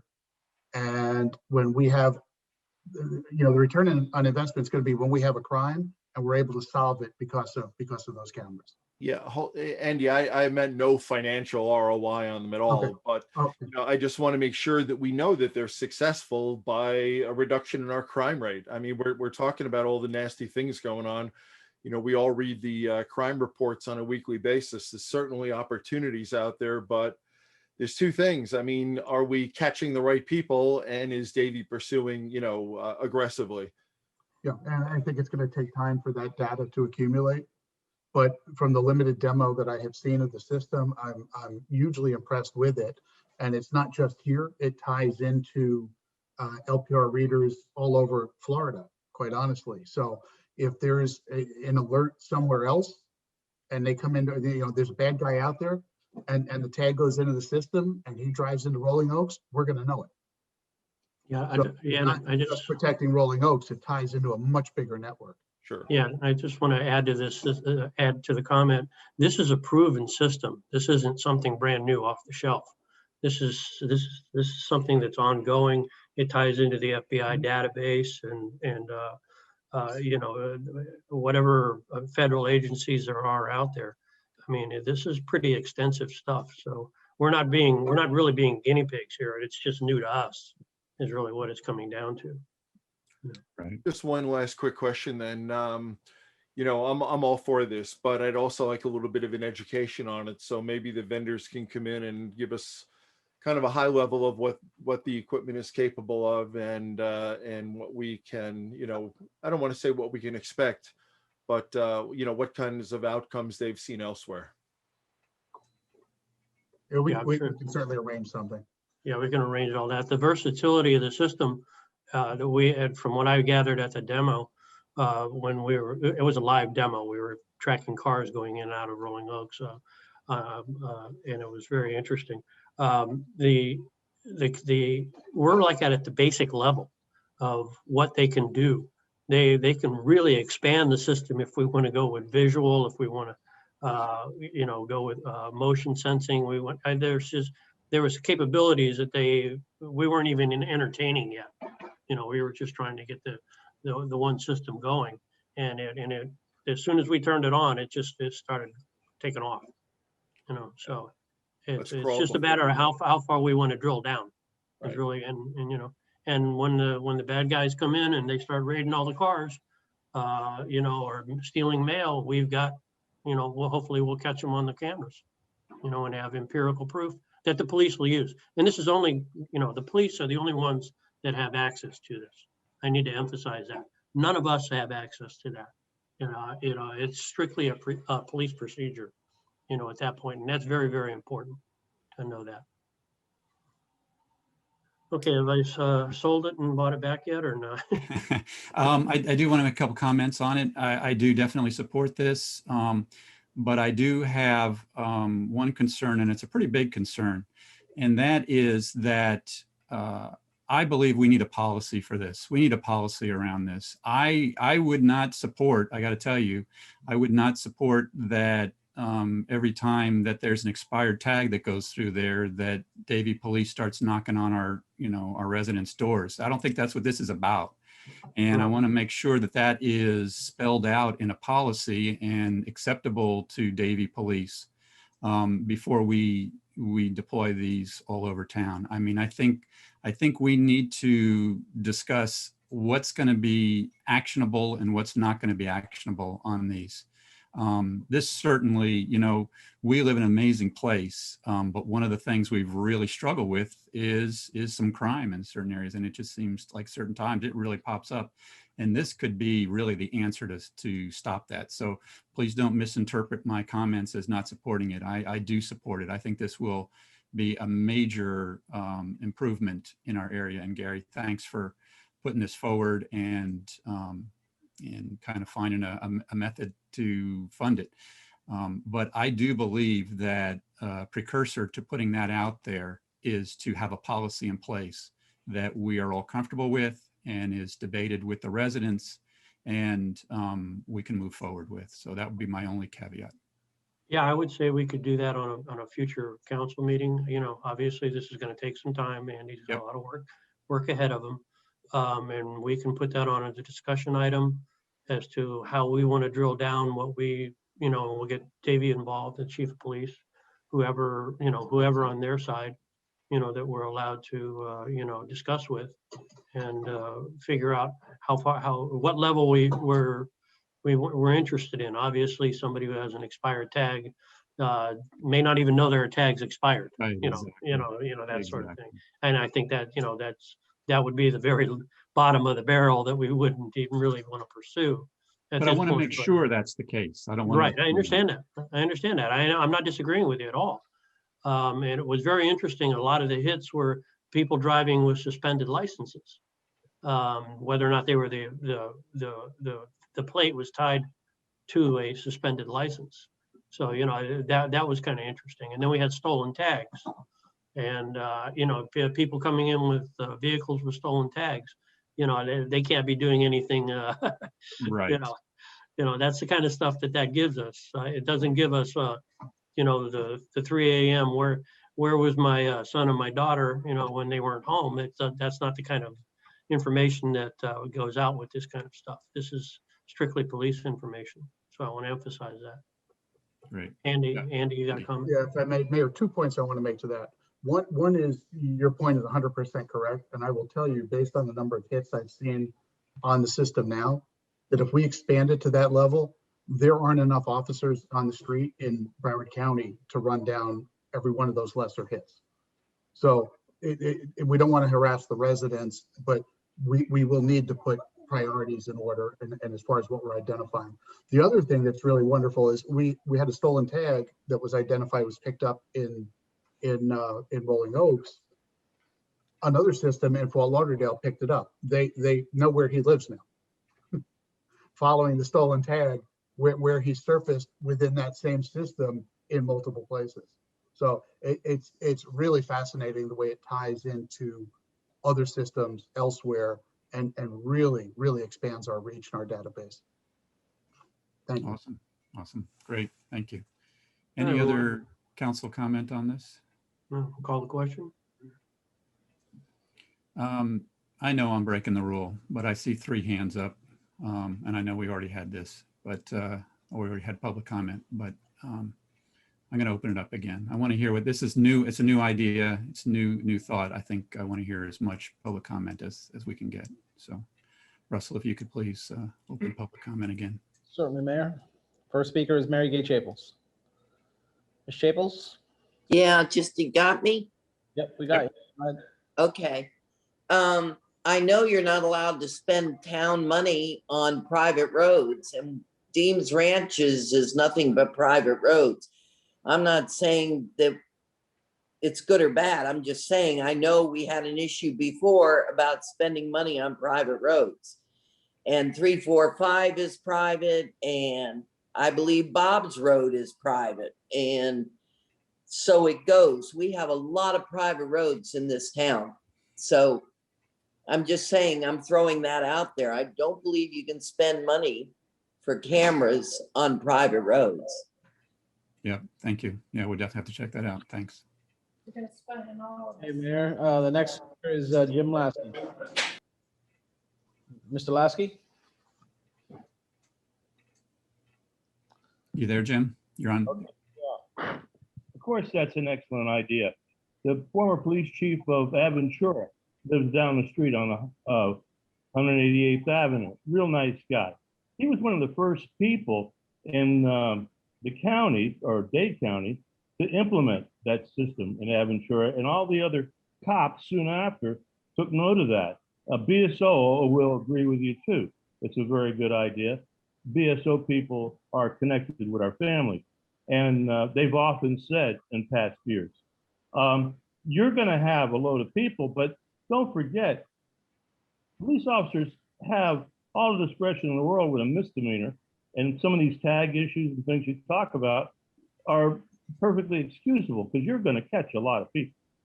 All right, you want to hit the felons or the professional burglars, and some of these guys, they start down in Dade County, go all the way up the coast, spend a month on the road, and then come back, and that's why they're very hard to capture.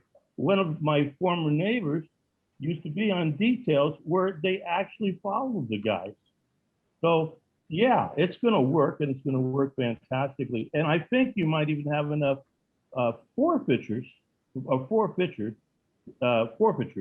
me, that would help add to the additional revenue you might need going forward. Anyway, thank you for the time. Thank you, Jim. Mr. Lasky, and let's see, the final speaker on this issue is Luke Hansford. Mr. Hansford, can you hear us? Yes. Can you hear me? Yes. Okay, great.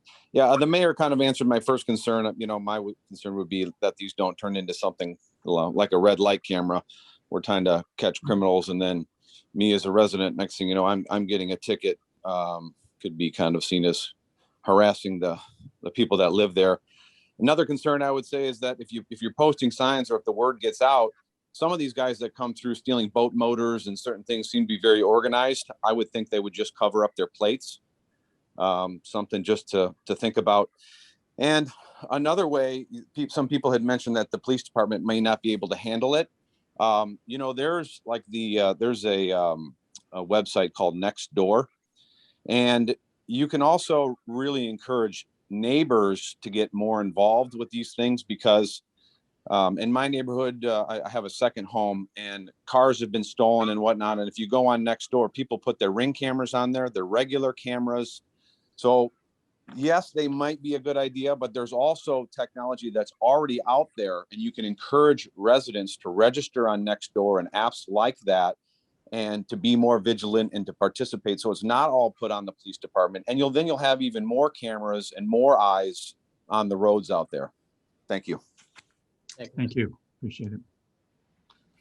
Okay, so we'll close public comment. Last call for any council comment. Seeing none. Russell, if you could please call the roll. Certainly, Mayor. Councilmember Albritton. Yes. Councilmember Jablonski. Yes. Councilmember Kozinski. Yes. Vice Mayor Hartman. Yes. Mayor Bright Cruz. Yes. Fantastic, guys. Thank you very much. And now for the rest of my council report. Just one other thing, and that is Russell, thank you for the info. He informed me that the COVID testing is ending in March. So it's just this coming weekend, and then it'll be over. It's not scheduled for April. So I just want to make sure people knew that. So if you want to get tested for COVID-19, come this weekend, Friday, Saturday at the barn. It's free. It's free to the general public. Thank you. And that's all. Great. Thank you, Gary. Bob? Yeah, so I wanted to address some of the questions about, council member background and ag and all that. And as well, my thinking on what's bringing this all up.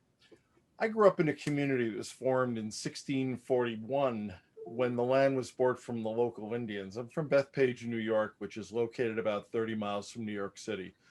When I was a boy, there was still some agriculture left. There were riding stables, a few barns, a couple of remaining cut flower greenhouses for the floral trade, and some potato and vegetable farms. There was a very large potato farm barn at the end of my street that housed livestock, feed, tractors, farm implements. I mean, these are barns that you don't see here in Florida so much because the farmers, particularly potato farmers, had to, carry their growing stock over the winter into the next spring, and they create their seed potatoes by chopping them up and getting them going. So I saw some really large barns, lots of livestock and agricultural activities when I was a kid. When I was little, my mother would take my younger brother and I to feed the horses. We'd bring some carrots, a few sugar cubes. All the neighborhood horses knew us, and I thought all horses were well-mannered and calm. It's amazing what a sugar cube will do. At 10, I began taking care of a beautiful, gentle Palomino gelding named Casey that was on the shrinking Anderson farm around the corner from my house. When I was 12, the farmer's daughter went off to college, and Mr. Anderson asked permission for me to feed and clean Casey's stalls because I'd been doing it for a couple of years with his daughter. Since the daughter took her saddle and tack off to school, Casey was a well-trained hunter jumper, but I used to ride him bareback with only a rope halter. 2 years later, the farmer sold the rest of his farm, and I was heartbroken because I lost my longtime friend Casey when he was sold. The only evidence of the Anderson farm today are all the streets in the subdivision built on his land that were named after his family members. After Casey was gone, I was looking for horses to take care of when one of my friend's fathers asked me if I wanted to help out at the track until I found something. He and his brother were trainers at two tracks you may have heard of, Belmont Park and Aqueduct Raceway. In 1973, I saw the Triple Crown winner, Secretariat, arguably the greatest thoroughbred in history, win his record-breaking victory in the Belmont Stakes when he won by 31 lengths. That's huge if you don't know. In 1977, my last year at the track, I watched another 3-year-old, Seattle Slew, win the Belmont Stakes and also go on to take the Triple Crown. I learned quickly in track barns never to assume that any thoroughbred is a nice horse. In my first couple of months, I was stepped on, bit, and kicked. I learned that seemingly all thoroughbreds are ornery before exercise time, have a mean streak, and demand respect. The only animal on 4 legs that was gentle was the barn dog. In middle school at Bethpage State Park's Polo Club, for tips, me and a few horse friends would walk ponies for the riders when they dismount between chukkers, and we'd help cool them off. Polo ponies are much gentler than thoroughbreds, but I still got stepped on occasionally. When I went off to college in 1977, for side money, I found farm work. I worked as a hand at a nearby dairy that had 400 milkers. The farmer, Mr. Keith, also grew corn and grass for silage. He had an orchard for crops. He grew apples, pears, plums, all sorts of things that grow up in northern New York. But the dairy was always the center of the farm. He also had hogs, goats, and lots of chickens. Family regularly showed at the New York State Fair every August. On the farm, I learned how to operate a tractor, milking machines, what a real spreader was, and how to husband a lot of farm animals other than horses. And when I left college, I realized I never wanted to milk another cow. When my business brought me to Florida, I sold it after a year and looked for something to do outside of my professional life for a while. I was kind of burnt out and needed a regen, really. I gravitated back to farming and I went to work for O'Donnell Farms in what's now Coconut Creek. We built that farm to become the largest retail orchid and landscape nursery in Broward. Much of the plant material that's growing today in Coconut Creek, Boca, and Parkland came out of that farm. My love for farming and orchids brought me to O'Donnell Farms, and I took with me methods for landscape propagation and orchid cultivation. I started my own nursery and after a while needed more and more land. That's what led me to SWR. We had a wholesale nursery until our orchid nursery got wiped out by a bad fungicide batch produced by DuPont.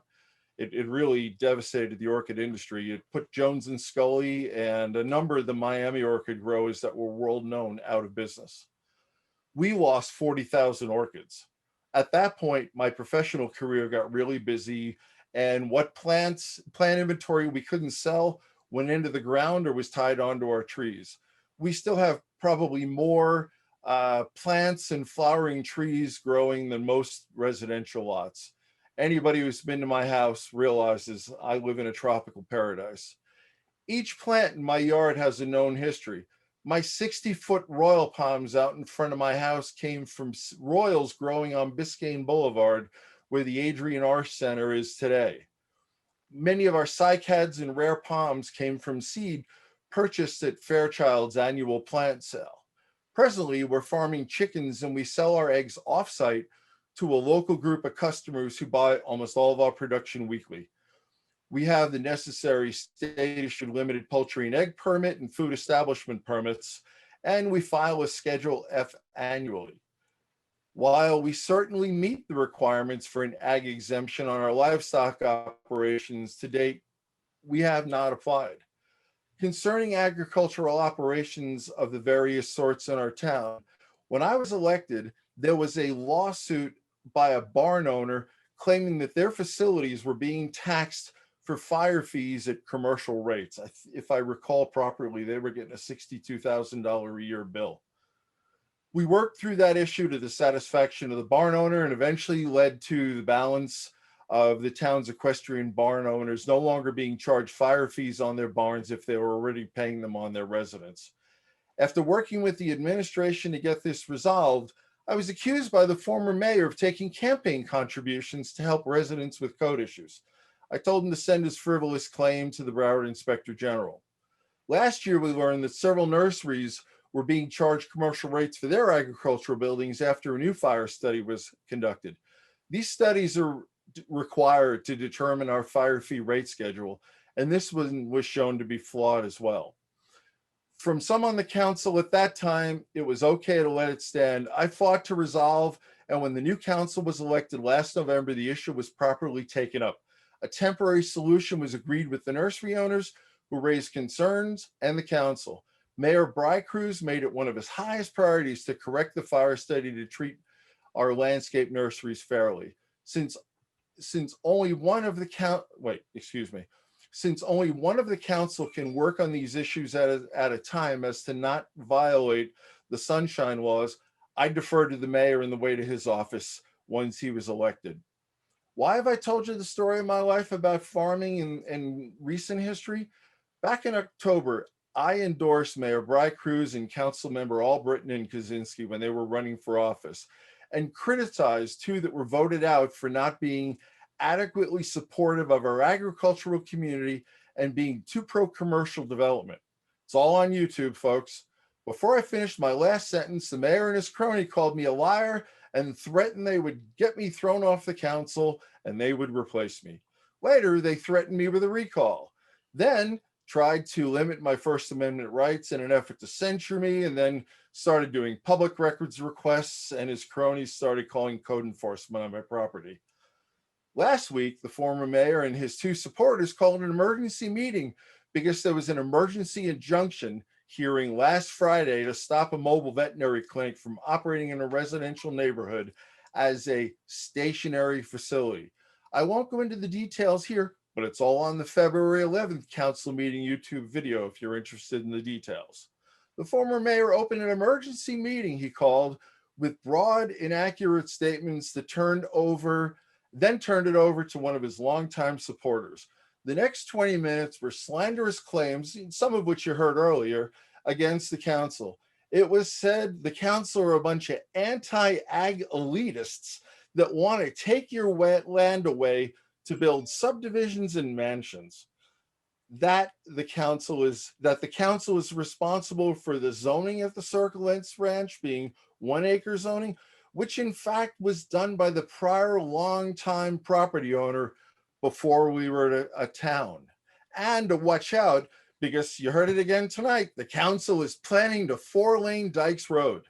Later during the emergency meeting, a resident asked a very legitimate question about the item that's on the agenda later tonight concerning the code change. He asked whether the proposed code change would impact him. The response was, it will lower your property values and make your property more difficult to sell. Completely wrong. When asked how this change makes that happen, the former mayor's supporter moved on to the next question.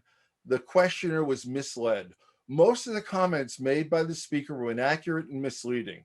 From there, it went on to, I have a vendetta against the vet, and on and on and on.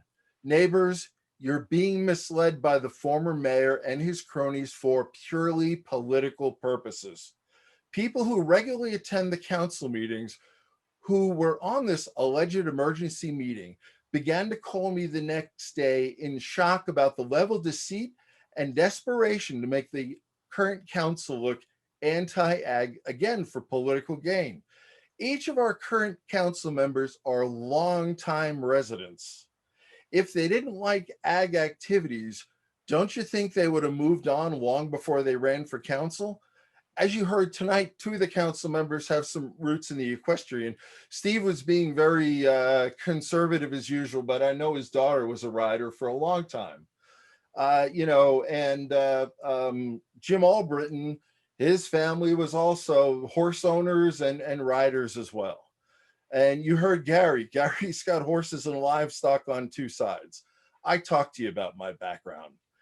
It needs to be very clear that this is an attempt by political rivals of the current council to embarrass him. The fact that the action I took to remove this disruptive business from a residential neighborhood at the request of the neighbors, and I want to underline that, this was not Bob. This was Bob acting behalf on the people that he walks the dog past all the time who were stopping talking to him because they didn't think I was doing anything. So, we've never used politics with deception to dislodge the council before. It's never happened in our town. And I've been here since the start.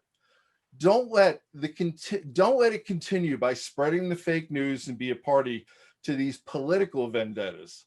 And for those who are interested, the vet moved his mobile clinic to a location in Davie, very close by on Flamingo Road, just north of Flamingo Gardens. So it won't be an inconvenience for anybody in the town who uses him to drive over there. If you go to Walmart, it's a couple of blocks away.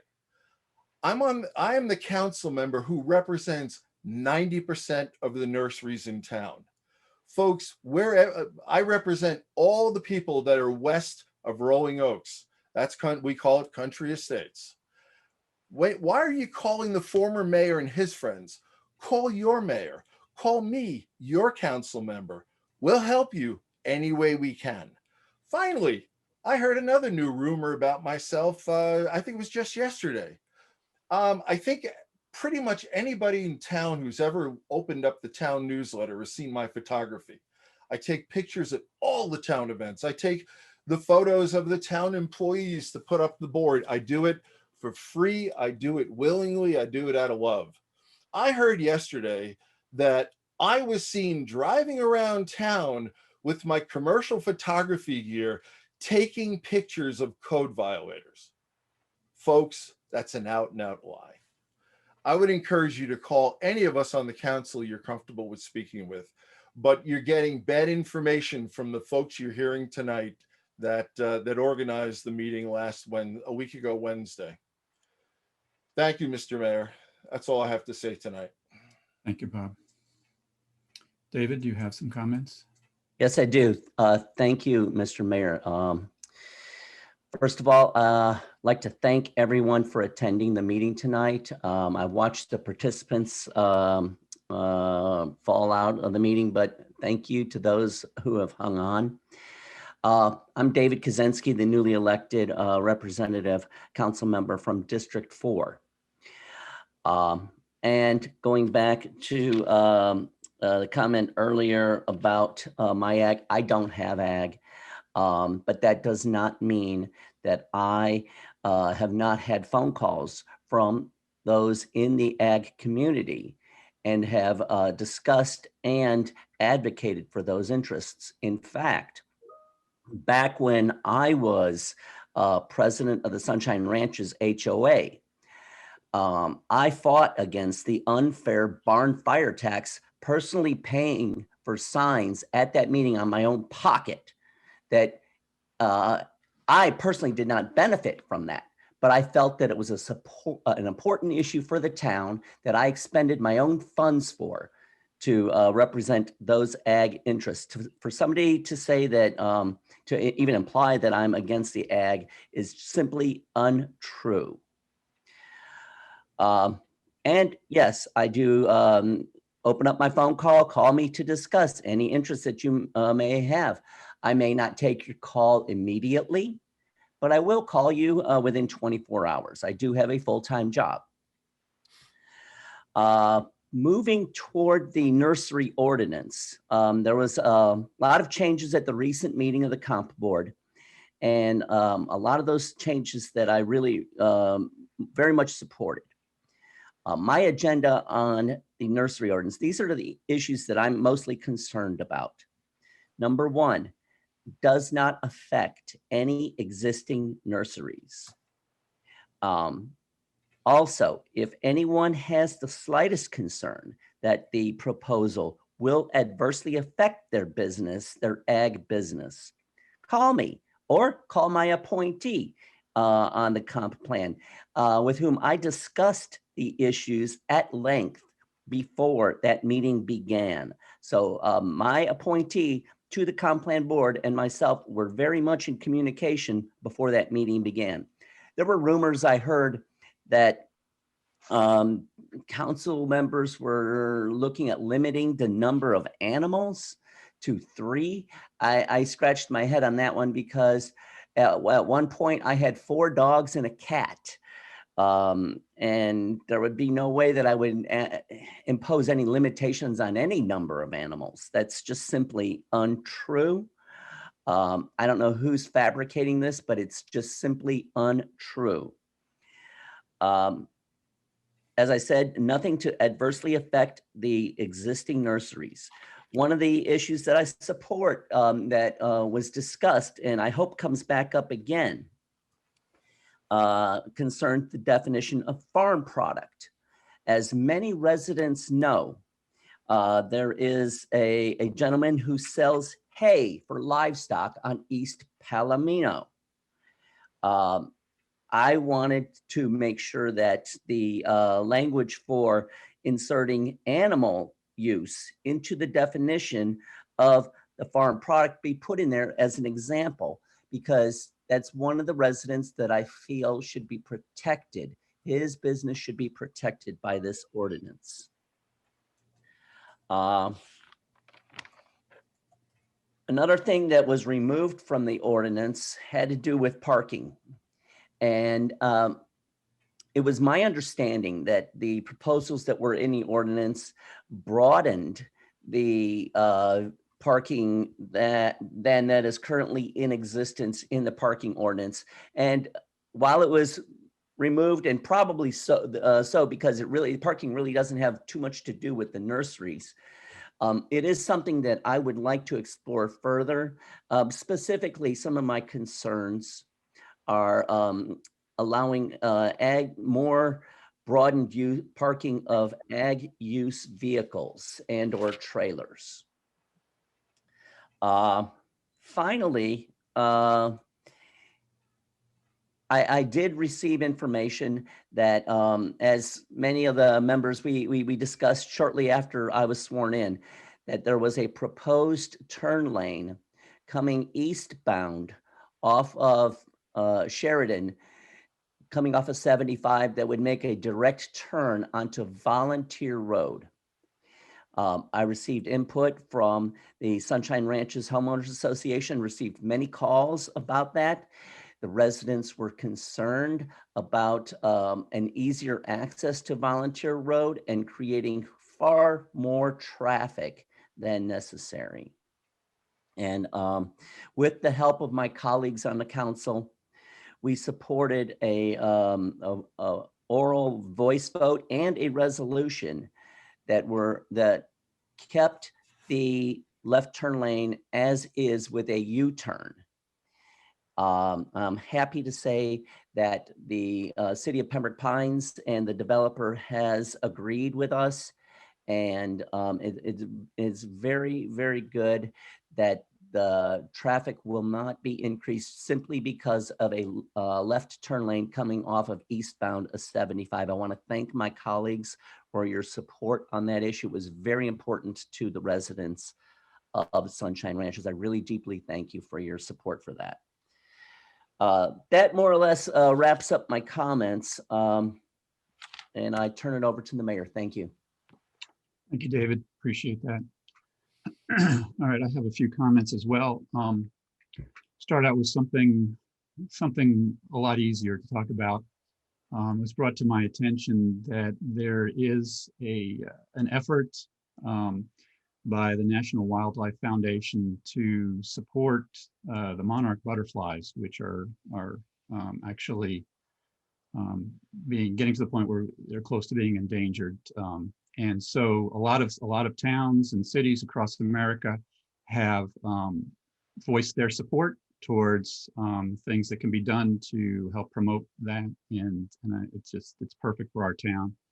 We don't necessarily have to vote on it, but I'd like to just get a consensus that we would register our town to also support that effort.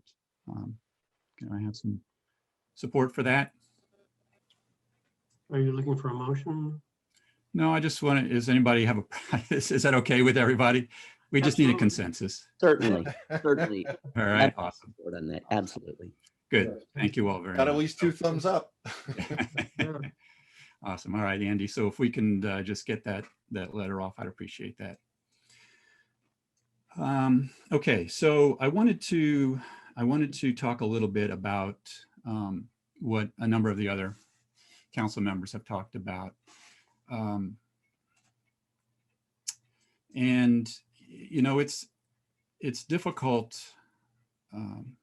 I didn't run for mayor to support a portion of our residents. I ran for mayor to support all our residents.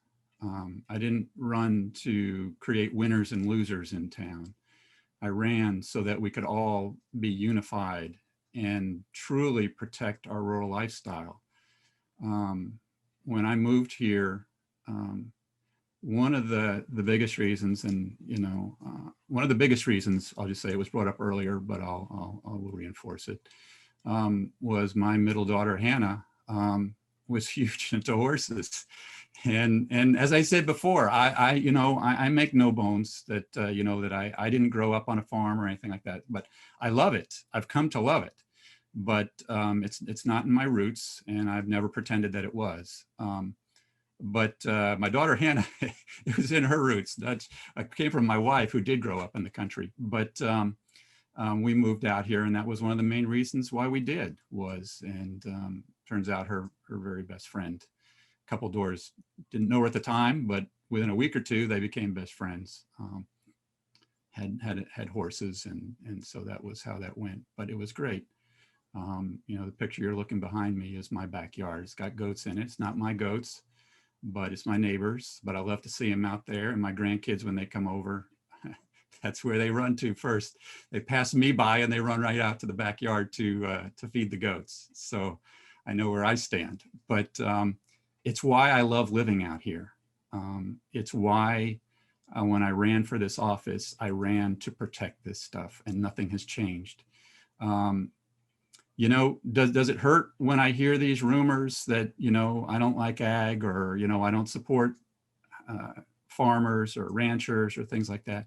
Well, yeah, but I signed up for it, so I get it. You know, I get it. I knew it was going to happen. When you run for public office, that's what's going to happen. But I'm here to tell you, and I'll be happy to tell you, call me, I'll tell you one-on-one, I'll meet you somewhere, we'll talk about it one-on-one, that my commitment to the rural nature of this town is the only reason why I ran for office, the only reason. So with that said, you know, I want to face the reality, and here's the reality. You know, let's not, I mean, all that was sweet and kind and sugar-coated, but here's the reality. The reality is that we do have ag businesses in town, and we do have residents in town, and sometimes there are certain issues that are difficult to navigate between the two. And our job as council is to navigate those. Our job is to gather as much information as we can from both sides, from all sides, so that we make the right and wise decision that will preserve our rural lifestyles, that will not jeopardize the livelihood of our ag residents, many of whom are the pioneers that built this town, that preserved this land in the first place so that it wasn't developed so that we can live here. You know, we can't discard that. We can't discount that. That to a large degree, they preserved this area before we even knew it was here. I'll just speak for myself, before I knew it was here. And I recognize that. And I recognize that we all owe a debt to those folks. On the other hand, people have moved out here in residential areas, and with one expectation. Nearly all of them want a rural lifestyle where it's quiet, where they want the government to leave them alone, where they want their property rights protected, where they don't want to have excessive traffic, where they don't want commercial noises, where they don't want all the things that if they lived in other towns and cities around us, they would be surrounded by. But they moved here. They moved here to this place because this place is different. This place is special. This place should not have that. And so when commercial establishments open up in those neighborhoods, it's our job to protect those folks as well. You know, if it's an auto mechanic shop, that's easy. Okay, everybody can agree on that. But when it gets to be a retail nursery, or it gets to be a veterinarian clinic, those things are difficult. And those things can be twisted and turned to make it look like somehow the council has changed who they are and are now abandoning what they truly love and why they truly ran for the office. And the only thing I can say is I can repeat what others have already told you. Call me, please call me, call your council member, call me, the mayor, call us, talk to us directly. Don't take anybody's word secondhand for what we said, what we did, what we believe, because you can never do better than talking to the person themselves. So please, I urge you to do that. So with that said, Mayor, can I interrupt? Sure, go ahead. Just real quick, if you guys look at my avatar picture up here on Zoom, you'll see a cow. It's a bull, actually, and several cows around it. That's what I see every morning when I walk out my front door. That's right across the street. It's a beautiful thing. I took that picture, okay, because nobody believes it, you know, and that's what I see every morning. There's the cows right up there in the corner. Of course, me throwing a bale of hay every now and then over there, that has nothing to do with it, but they're always there every morning, and it's a great sight. It's a great sight to see. So it's awesome. I just clicked their picture just for fun. But That's that's what I awesome. keep showing, all the animals and the flowers all around where we live. We live in the best town in the world. I mean, We do. this place is great. Let me tell you, we got some people that are not real happy right now. I get it. Like you said, it's all part of the job. You know, we get trampled on, you know, hindsight's 2020.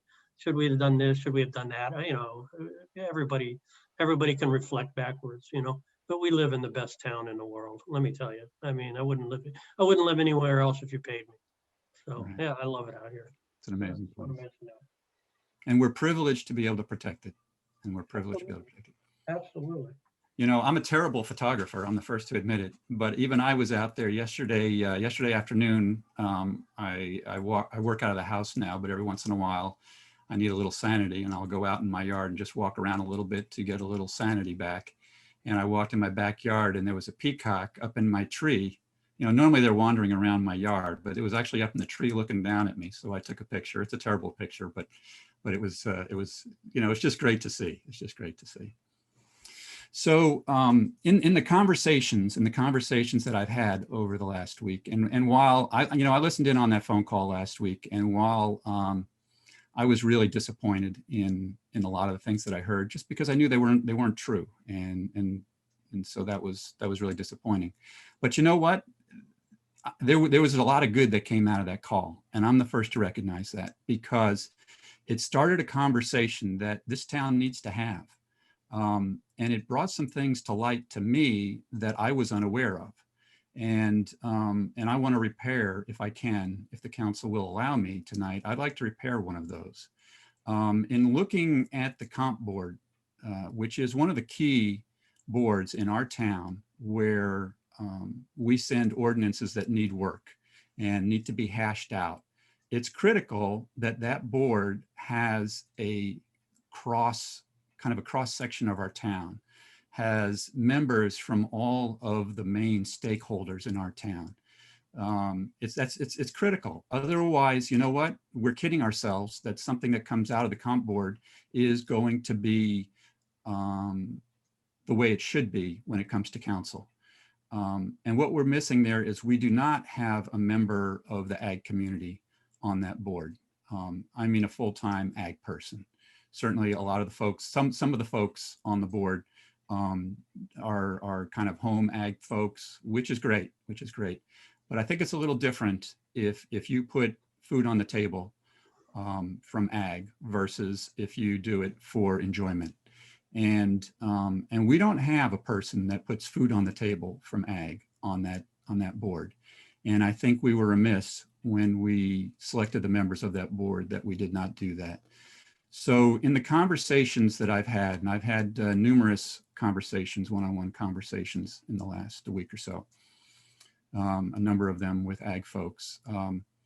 I had one of those conversations was with Jorge Lorenzo and a couple other nursery folks there. And we spoke about that, and I asked him if he would be willing to serve on the comp board to help give that perspective of the ag community from someone who built an ag business himself. And George was kind enough to be willing to do that. I need to tell you that George does not live in town. His residence is outside of town, but his business is in town. So we have a policy that generally would not allow George to serve on this board because it's normally set up just for residents. I'm going to ask you to vote tonight to allow George to serve, to appoint George to the board, and to make a one-time exception for a non-resident to be on this board.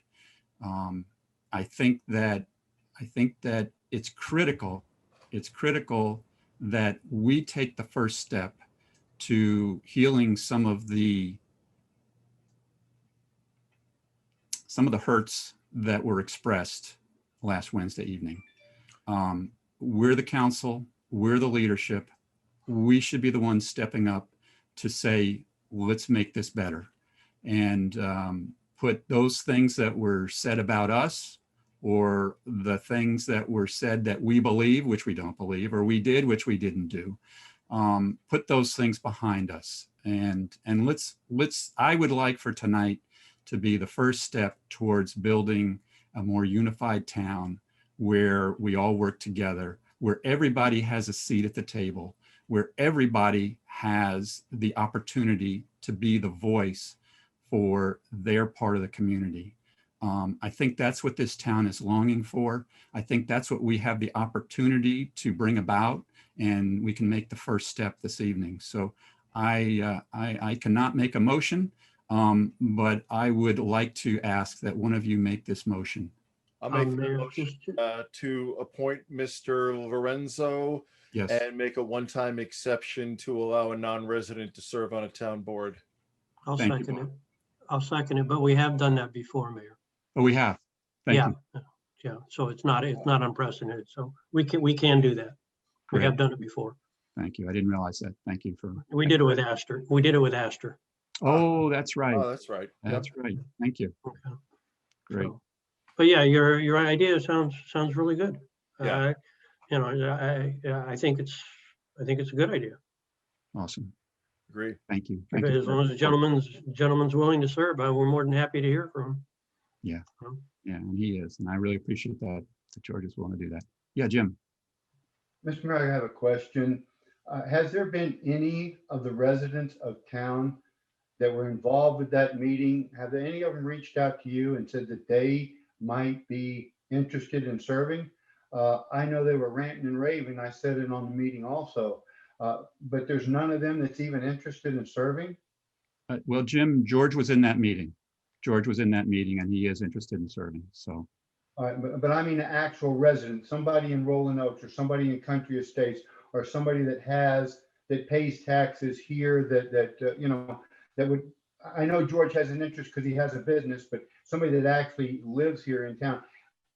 Nobody stepped up and said anything? No, I wouldn't say that. I wouldn't say that, Jim. I would say that the topic did not come up in other conversations. When it did come up, it came up and there was two other nursery gentlemen there that do the same thing. I know at least one of them lives in this town. I believe they both do. But I think that you know, between three of them, they were all comfortable having George do that. This is about a voice for a section of our community, not really about you know. I want to hear the voice. I want to hear the voice. I want to hear the perspective. This individual is really tied in with other residents in our town, and I feel very comfortable that George will be in communication with other residents that are also ag in our town, and he will be a great representative for those other individuals. I feel super comfortable about that. Yes, that was part of the thing. He will reach out to the other residents in town, even though he doesn't live here. Will the other residents from town, and I know this sounds crazy, respect his opinion? I mean, I don't know the gentleman, but how does the other residents in town that are in the same business look upon him? I can't speak for them. I will say that my understanding is that he is a well-respected individual in the community. Okay.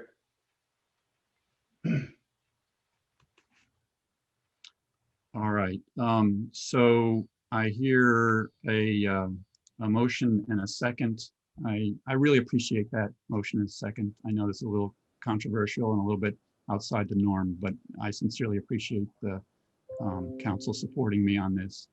I do see a couple hands up, so I would like to open up to the public and hear any thoughts that they have. Okay, Mayor, the first speaker will be Noel Hollingsworth. Mr. Hollingsworth? Can you hear me? Yeah, go ahead. Yes, we can. Noah Hollingsworth, 199th Avenue. The reason that Astor was allowed to maintain on the board was that he was already part of the board when he moved out of town. This person does not live within our town, has not lived within our town as far as I know. I may be corrected, but does not have the, shall we say, residential feeling for our town.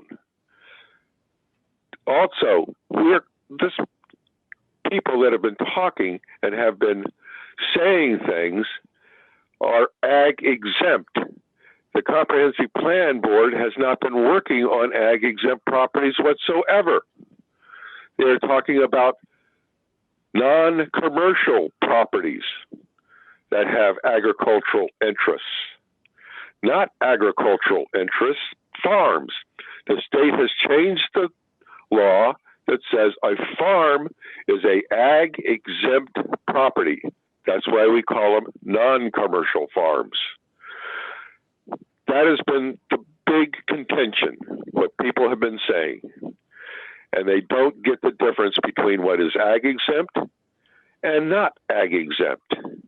Putting a person who has no residential interest within our town, I do not agree with one bit, and believe that if we're going to put someone on the board, it should be a resident that has agricultural interests, which are not ag exempt. So they could put the word out as to what the ag exempt versus non-ag exempt rules are, because the comprehensive plan is only dealing with the non-ag exempt properties within our town. And I disagree with our mayor putting a non-resident on the board. Thank you very much. Thank you, Newell. Okay, Mayor, the next speaker is Lorena Kelber. Ms. Kelber? Yes, I'm here. I'm here. Can you hear me? Yes. Go ahead. Hi, I am new to the area. I will be moving in within the next week into 14130 East Palomino Drive.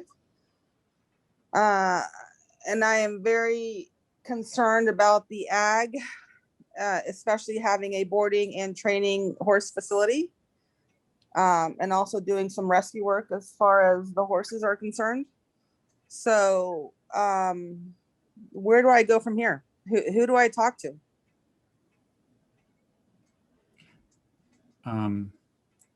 Well, we won't have a dialogue here, but I think you've heard tonight that ag is very important to this town, and I think you have nothing to be worried about, to be honest with you. Okay, I would hope so, because I've heard otherwise. I know you have. And then as far as doing things to my property, and making it nicer, do I need to do anything special? Who do I contact? What you would want to do is contact Julio in our code department. Okay. And then as far as serving, because I am new, I am interested in serving and protecting our ag and agricultural community and our residents. So how do I go about doing this? We would contact administration. Okay. This isn't really a dialogue back and forth, and I know I'm the worst Perfect. offender going back and forth, but Okay. please Thank you. contact Thank the you very much. administration. Thank you. Thank you. Okay, Mayor, the next speaker is Mary Gay Chapels.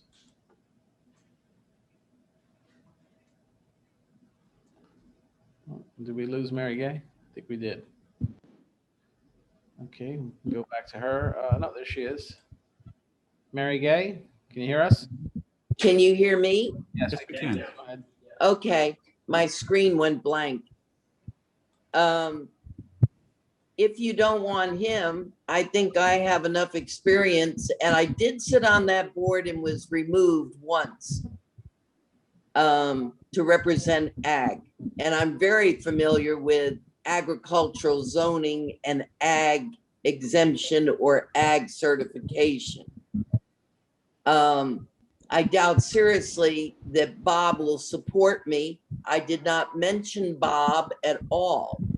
But since he called me a crony, I want him to know I'm only defending myself and my zoning and my usage.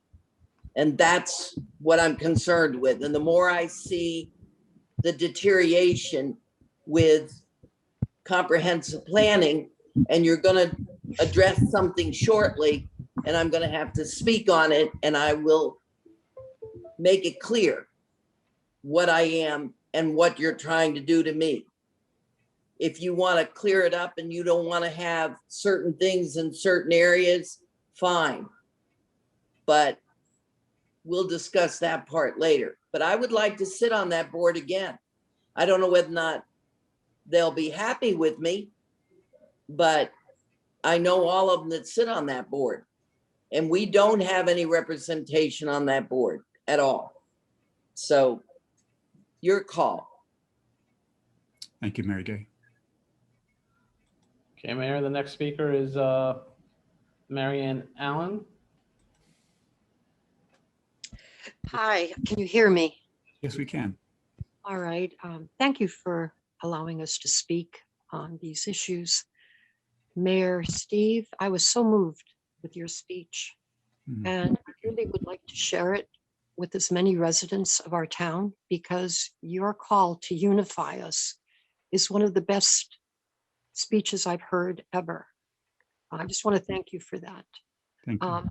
Now, regarding putting someone on that planning commission, I think it's a great idea to have all of our ag people represented, whether it's horse boarding and horse breeding like I do, and boarding as well, and to have the nurseries represented. I don't agree that you have to be a resident. I know of a family, they have all their horses. They have their barn, they have another house here, and they own another house.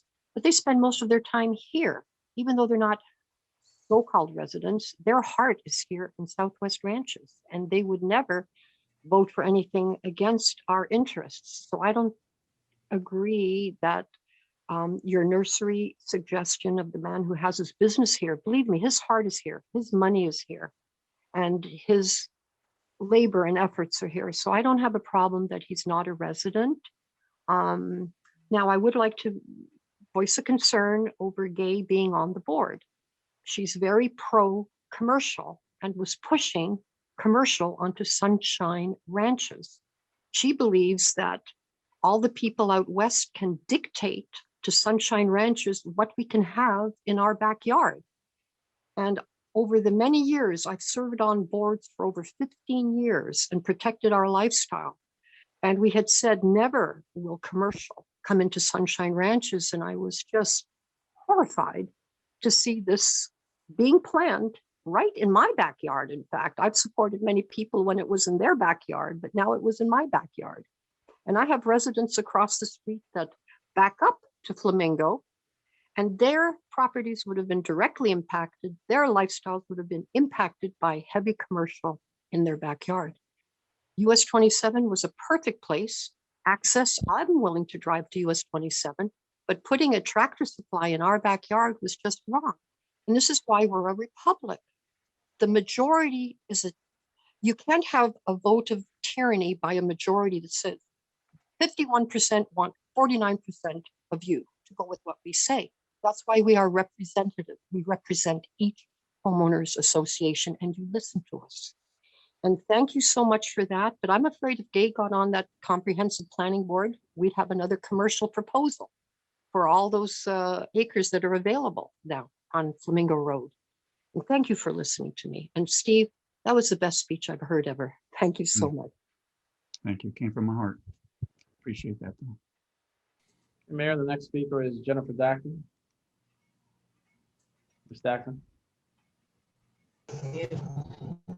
Hi, can you guys hear me? Yes, we can. Awesome. Well, at first, I'd like to say thank you for everybody having this meeting and talking about everything.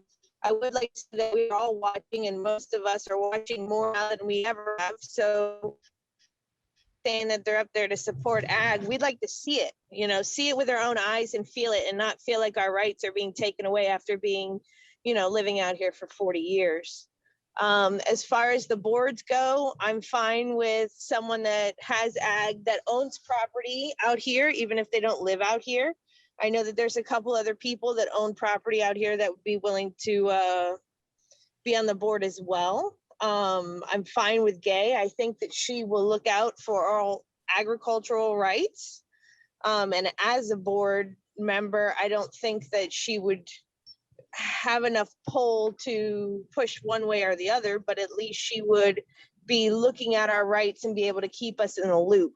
I'm also fine with George. I don't know him personally. I've never met him, but he is very outspoken in the agricultural community. And if I can help as well, let me know. Y'all know where I live. So, and then again, thank you. Thank you, Jen. Appreciate that. I have no other speakers, Mayor. Great. Thank you. Appreciate the public input on that. All right. Any other council comments or questions on that? Before Well, we I have a, I'm sorry. Somebody else. Yeah, go ahead, Gary. All right. I was just wondering, since all of a sudden, since that door got open, that there's a lot of other interested people, if we want to reconsider or, take applications or, something to that effect. I don't want to shut anybody out, is what I'm trying to say. That, okay. I'm throwing out a comment, on Yep. that. Yep. Valid comment. Valid comment. Yeah, Bob. So as I encouraged Jennifer at the last meeting, folks, whether you're ag, whether you're residential, it doesn't matter. Come to the comp plan board meeting, come to these meetings and find out what's really going on. Don't rely on others to tell you. The comp plan board is an extremely important board. Now, we can't appoint everybody to the board, but I'll tell you something, all of our boards listen to residents. When residents show up at our various boards on all different topics, they're heard no different than the council is heard by the members of that board, as well as the members themselves. There's always opportunity for you to comment on what's being discussed. You just can't vote. And you know what? If you're persuasive enough, you don't have to be able to vote. So I just want to encourage people to get more involved, because then they'll be able to separate the wheat from the chaff on what's real and what's being blown way out of proportion. Yeah, nothing beats firsthand knowledge. Right. Okay. Yeah, David. Mr. Mayor, I do have concern with non-residents serving on the boards. And I would like to, I would like to give a little more preference to a resident ag owner to serve on comp plan board. Obviously I do support the having somebody from the ag community there, but I would like to give preference to a resident that is in the ag business. So that's just my thoughts on this issue. Thank you, David. Appreciate you sharing that. Yeah, Jim. Mr. Mayor, I believe that we kind of approved a new method for putting board members on the board. And I'm not sure if it was Councilmember Jablonski or Hartman mentioned that if they show up and start paying attention and come to the meetings and get involved, that we can put them on the board. But, but I agree that I feel that they really do need to be, and no disrespect, Mayor, please, that they need to be a resident of the town and have the interest of the town at heart. Thank you. Thank you. No, I respect that. I sincerely do. I'm going to stick to my guns on this one, and I'm going to say that I would like to proceed with this vote. I don't know George well. I only met him in person for the first time in this past week, so I don't know him well. But I know of others that know him well. He was on the volunteer fire department for many years, and he wasn't even a resident of our town. He's already serving in our town, as a volunteer fire department. He's not on that service anymore, but he was for years and was not even a resident of our town. There's a lot of things I like about George in the short time I've gotten to know him. What impresses me about him is his decisiveness, his honesty, and his ability to articulate the true nature and needs of our ag community. And we need that. I don't think we can delay this to let kind of nature take its course and hang around for 6 meetings, 6 months, and then have somebody get on there. We've got a need in this town. And the fact that that call happened last Wednesday, we as a council need to learn from that. We need to learn that we need to take some decisive action here. And now is the time to do it. And I feel very strongly that we need to move forward tonight and make an appointment. Is it a little rash? Yeah, it is. It is. And if it goes sour, you know what? There's one guy to blame, and his name is Steve Brykrews. Okay, I will take full responsibility for it. Absolutely. But although I don't know George well, I feel very good that he's the right guy for this specific appointment. And I would appreciate your support on this, but I will hold. I know your heart. If your heart is somewhere else, I vote your conscience, and there's no hard feelings. Mr. Mayor?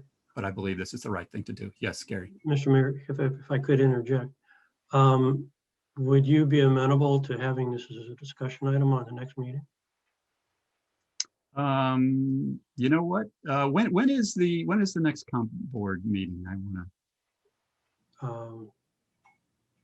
don't have the calendar in front of me. In a month, but I'm talking about our meeting in April.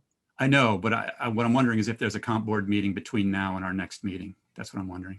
Probably not. I'm looking right now. Our next meeting would be April 8th, and the comp board would be the following week on the 15th. Yeah.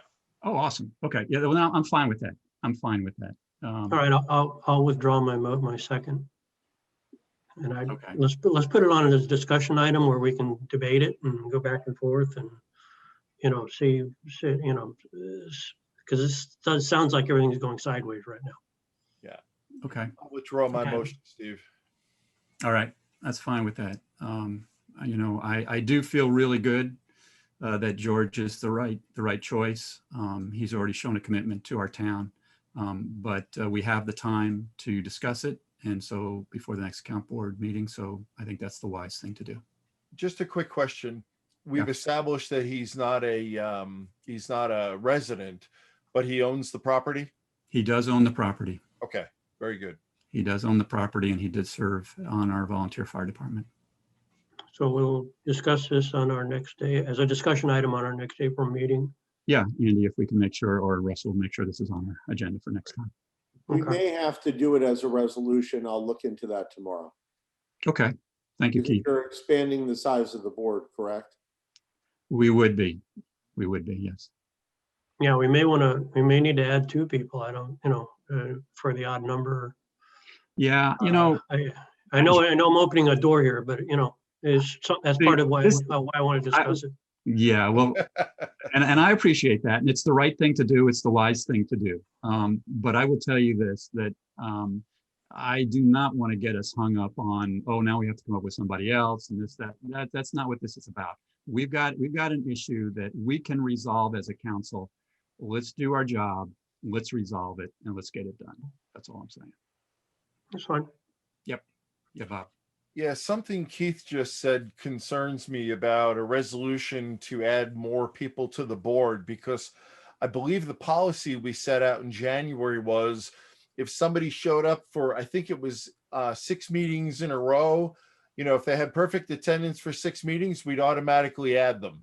So if that takes an action on our part, I didn't understand that at the time, but I just need some clarification. Yeah, good question. I believe, and Russell might remember better than me, that your board resolutions dictate the number of seats on the board. So if that is the case, we would have to do 2 potentially resolutions, one resolution stating your policy, and that would trump the other resolutions because one resolution can trump another. And then 2, adding this gentleman to or whoever the council decides to the board as well. So let me look into this tomorrow, and it will be agended the proper way when we get it in 2 weeks.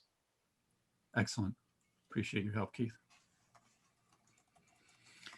All right. Let's see. So I apologize. My council member comments aren't over yet. I do have one other item that I wanted to bring up. It also stems out of kind of all the different things that I heard about me that I never knew before in the past week, and you know, and other members of the council. I think what it drove home to me is that we need more communication in the town. And more communication is always better than less communication. And a recommendation was brought to me that's done in other municipalities in the county. Keith, thank you for the recommendation. It's a great one. Where the mayor has a monthly meeting, and I don't even want to call it a meeting, just a monthly call, a Zoom call, where any resident can call in, and any and all residents are welcome to, you know, so we can have a discussion about whatever item is on your mind.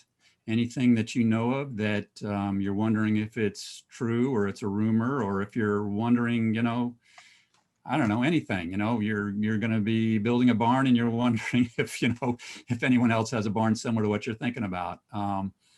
You know, whatever it is, we'll cover any and all topics that are respectful of one another. And I'm not saying I'm an expert and can answer all those questions, because I'll tell you now, I'm not an expert in everything, and I will not be able to answer all the questions. But I will, I've been in this town for 26 years almost, and so I think I do know a few answers, and we're happy to pass on whatever I can. But I just want to open up the communication and create another avenue that's less formal than a council meeting, where we can still have this conversation. It's not going to be recorded. It's not, you know, it's going to be like as if we bumped into one another in Publix is what it's going to be like. So that's going to be, we're going to kick that off the second Wednesday in April. And it's going to happen on the second Wednesday of every month at 7 p.m. And I'm really looking forward to it. I think it'll be fun. I think we'll have some interesting conversations, and we'll see where it goes. But more communication is always better than less communication. And so I'm looking forward to meeting some new folks that maybe I haven't spoken to before, and speaking to some folks maybe I haven't spoken to in a while. So looking forward to it. I hope you'll take advantage of it and call in. Yeah, Mayor Steve too also mentioned that the rest of the council should not be present. That'll hinder your answers. It certainly will. Thank you. Thank you for bringing that up. This is, yeah, I want to be able to speak freely and be clear of any sunshine law type issues. So yes, I do ask that none of the other council members be a part of that call. Please do not. Thanks, Gary. Awesome. All right. So that concludes my comments. Keith, your Mayor, turn. everything I possibly could say has already been stated. So I waive and happy to answer any questions if anyone has. I'll turn it over to Andy. Glad somebody saved some time this evening. I promise to be equally as brief. Just one kudos to Marty Sherwood and the finance staff for the CAFR report that we had at the beginning of this meeting a few hours ago. Just a job well done by their total commitment. So you all got to weigh in and made some positive comments to Marty, but I wanted to share those kudos with him as well. The only other thing I want to say is the community survey is ongoing for another couple of weeks.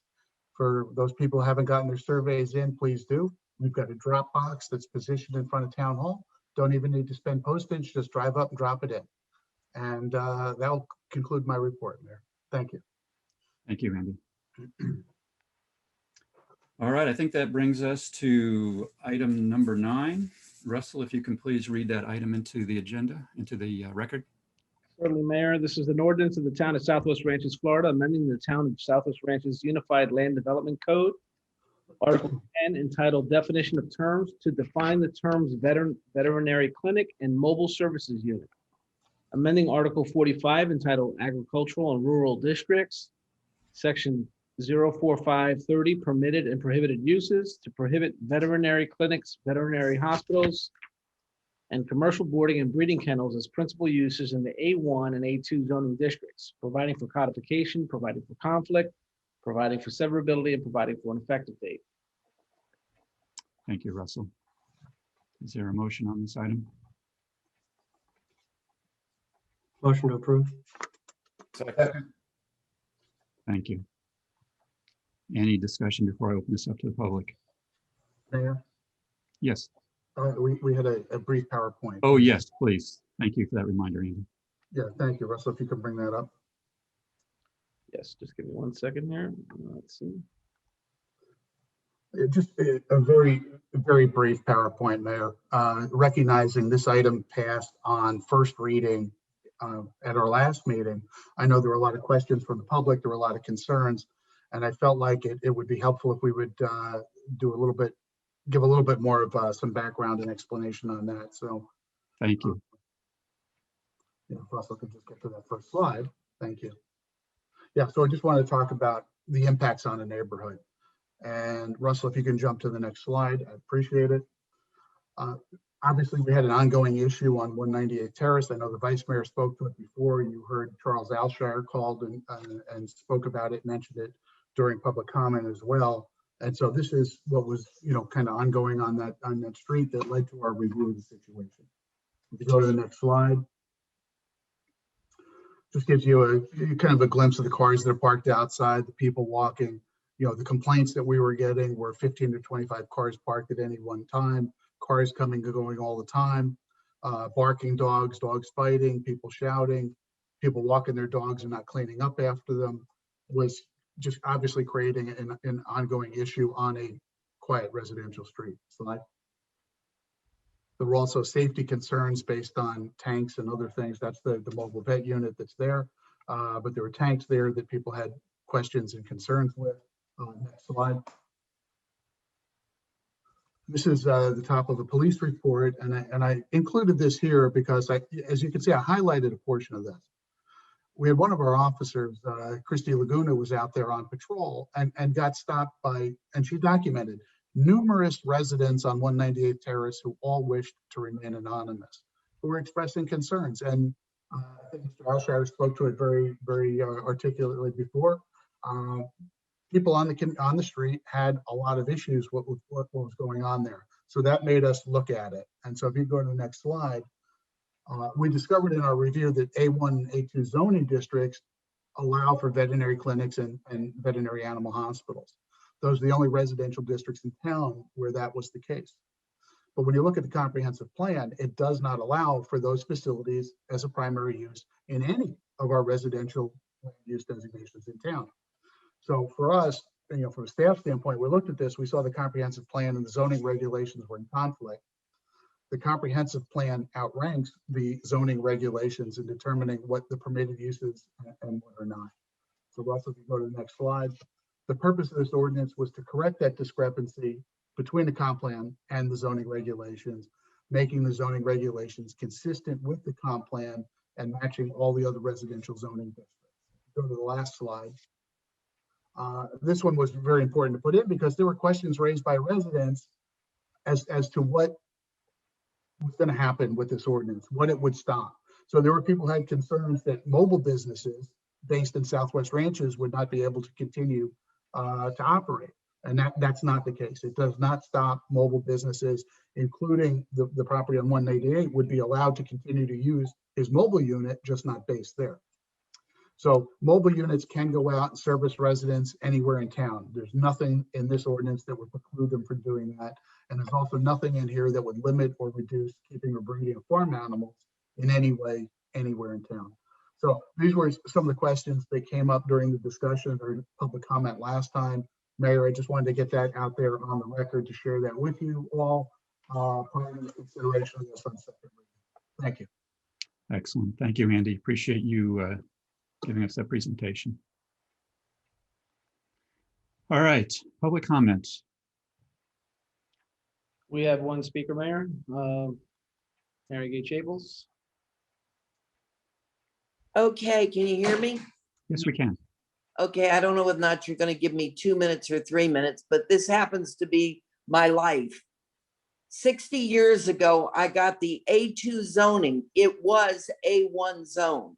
I went in and made a deal with the county at the time to give me an A2 zoning, which allowed boarding kennels and veterinarian hospital. It was not under the A1. There are only 2 A2 zonings, Morris Dykes's, which is now Young Dykes, his grandson, Josh, and mine. I have a 5-acre tract. He has a 2.5-acre tract, I believe. I don't think it was 5. At any rate, if you delete an A2 zoning, it will not affect anybody else in the whole county, I think, because I think we're the only ones left that have an A2 zoning in the county. I may be wrong, but that's what I was told. I do know that we're the only 2 in town. The A1 zoning is hodgepodge around town right now. I have an A1 zoning on 4 acres, and I have an A2 zoning along Sterling Road. I'm requesting you to remove the A2 in there because it will not affect any of you. That way, I'll retain all of the privileges that I have under A2. Otherwise, I'm going to have to do my homework, go and get the documents that were done somewhere in the last 60 years, where the county, when they tried to take it away from me when Laurie Parrish was a county commissioner, and they said to her, I went there and I said, no, no, no, no, no. I bought and paid for this. If you're going to take it, I want Sterling Road back and I want Dykes Road back. I have 50 feet on both. And I want $1 million because you're putting me out of business. Now, am I going to open up a vet clinic? I doubt it seriously. I'm 84 years old and my kids have no interest in it and the heirs to the estate. But I want what I paid for and I want to keep it. And I would hope that the council would delete A2. And I know I talked to Josh, he got hurt, and he said, please, I want to retain my zoning. Should Dykes Road ever become 4 lanes, we'll be on a 4-lane highway. Right now, my property with my zoning is on a 4-lane highway, Sterling. So please don't force me out of the town to sell my property or to have to spend hours or weeks or days researching to pull it up at that hearing that was in Broward County. When the lawyers said, yes, she can do that. And they said, then leave her alone. Leave the A2, A1 zone alone there. Okay, I said my piece. Thank you, Mary Kay.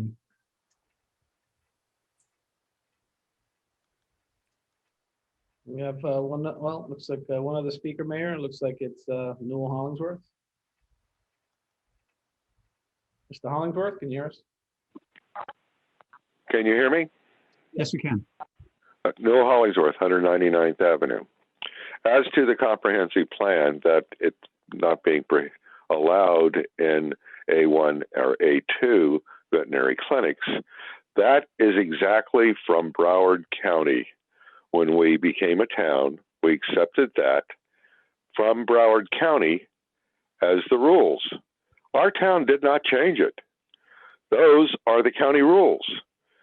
Just as Freddie Fisichella had to come to the town because he thought he had 1 acre zoning being A1, and he found out the county had changed it to 1 acre zoning A1.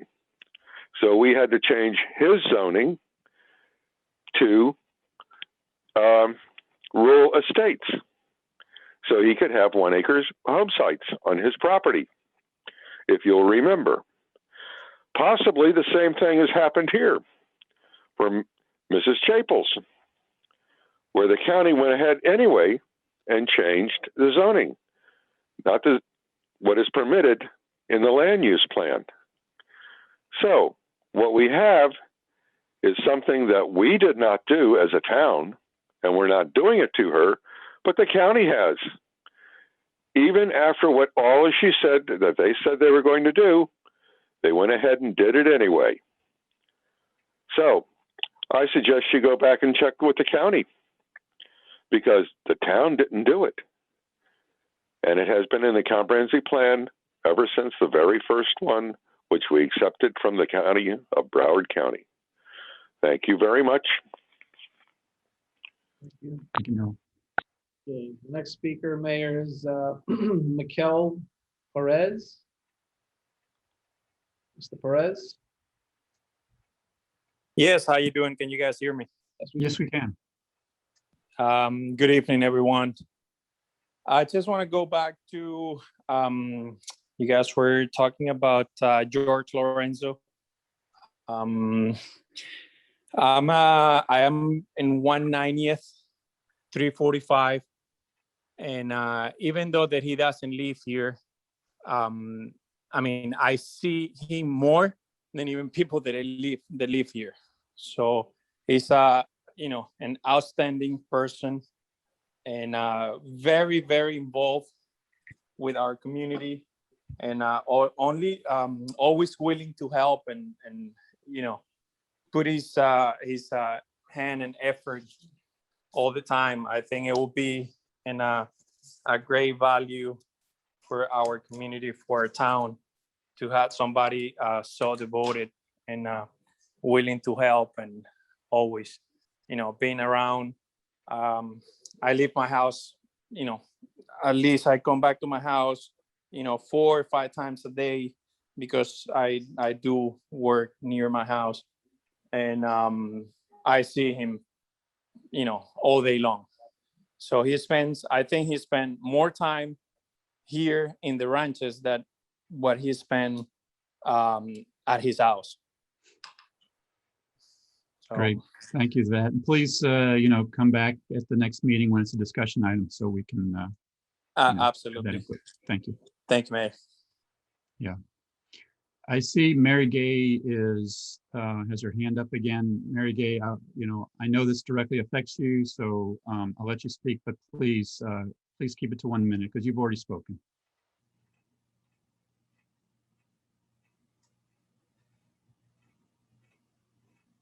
Can you hear me?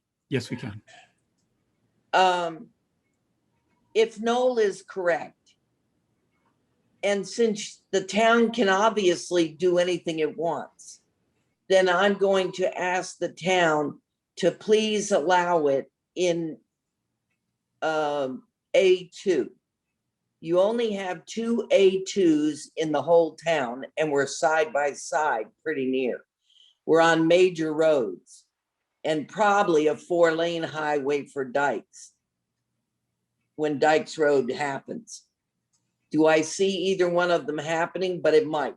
I would like the privilege of retaining what I bought and paid for 60 years ago. And no, the county did not notify me what they did. And they did it. Obviously, I take Noel to tell the truth. If we adopted everything and this is what they did to me, unbeknownst to me, then it would have happened anyway, whether or not we were a town or not. I just would be fighting with the county at this point. So I need to know whether or not Keith legally, if they can give us our rights on the A2, which was always there, and it was never in the A1. They must have put it in the A1 with no runs and no overnight. Yeah. Because it was in there. I don't blame you for taking it out of the residential area. But I feel that we're definitely in a position where we could have it if it should ever happen. But we do have an A2, both of us. Nobody else does. So it wouldn't be like you would be burdening the rest of the area with that particular zoning. Right, great. That's Thank you, been Mary my Gay. bone of contention right from the get-go. Thank you. Thank you. Okay. Appreciate that input from all the residents. Okay, back to you, council. Any further discussion on this item?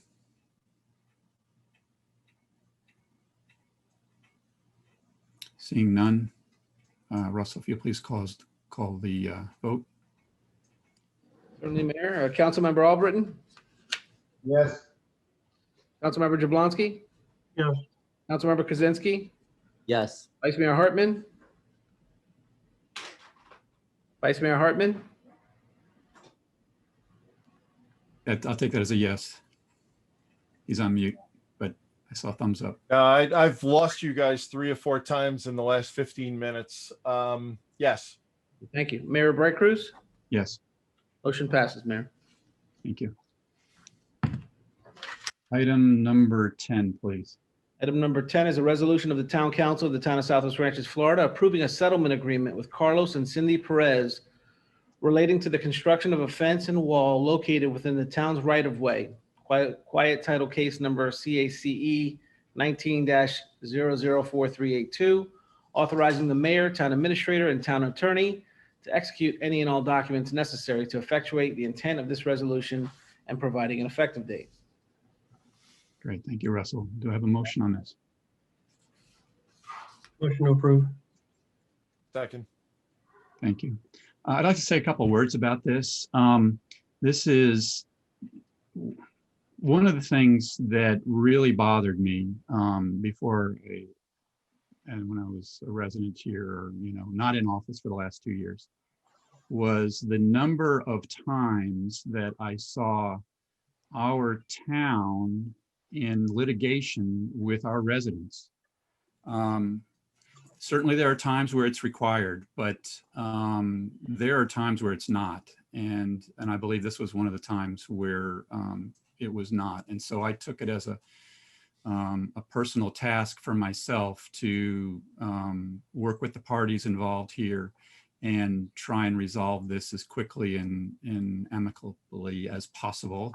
And I want to just call out Carlos and say that I appreciate the way that him and I were able to have a discussion on this, find that middle ground that was agreeable to both the town and to him. And like any compromise, neither one of us ended up exactly where we wanted to be, but we found that middle ground, and appreciate Keith and the legal staff. I think it was Richard that spent most of the time on this, and really helped work through that along with Carlos's attorneys. So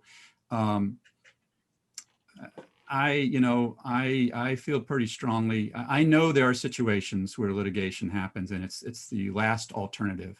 But I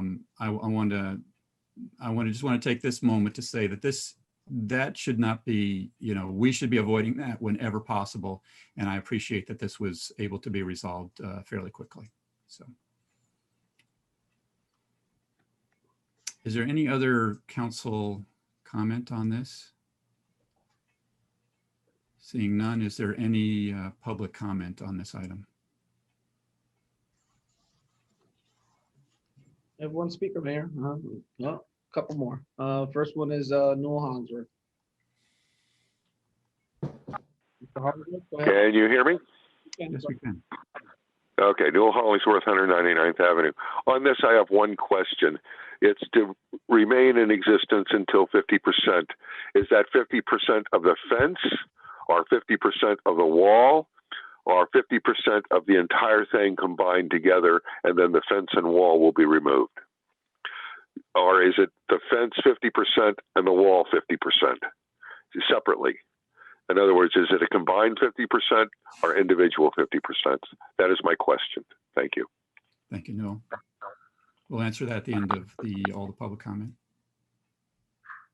Okay, Mayor, the next speaker is Marianne Allen. Miss Allen, can you hear us? Yes, I can. Thank you, Steve, Mayor Steve, for bringing up the issue of lawsuits. And I can tell you it's a festering sore point among residents that feel that they are persecuted if they voice their opinions or become, or if they complain, suddenly they find violations on their property. They find that 10 years ago, they'll go back on the aerials and say, you didn't do this, and now we're going to fine you. This has actually been happening. And I said, it's a festering sore point. The town has unlimited funds to litigate against residents who, some of them just can't fight back. And I'm really glad you brought this up, Steve, and it needs to be ferreted out why these lawsuits, some of them are necessary, but some of them haven't been. And please find out the reason. God bless you for doing that. And you have the residents' support in your efforts. Thank you, Steve. Thank you. Okay, thank you, Ms. Allen. The next speaker, Mayor, is Doug McKay. Mr. McKay, can you hear us? I can. Can you hear me? Yes, we can, Doug. Okay. Mayor, Council, I want to thank you very much for getting that settled with Carlos. We've been talking about it for a while and couldn't come to a resolution, but I'm glad to see you were able to work that out and things got settled. So thanks very much for getting that taken care of. Thank you. Appreciate I those have one other question for you. Sure. Have you had an opportunity to call Judy, Paul, and Davey about the lights on Orange Drive? No, I have not had that opportunity yet. Okay, just a reminder. Thanks. Thank you. Appreciate the reminder. Okay, Mayor, we have no other public speakers. Thank you. All right, seeing no other council comment, I do want to just answer Newell's question. It's what it is. It's the 50% of the value of the structure itself, the combination of the fence and the wall.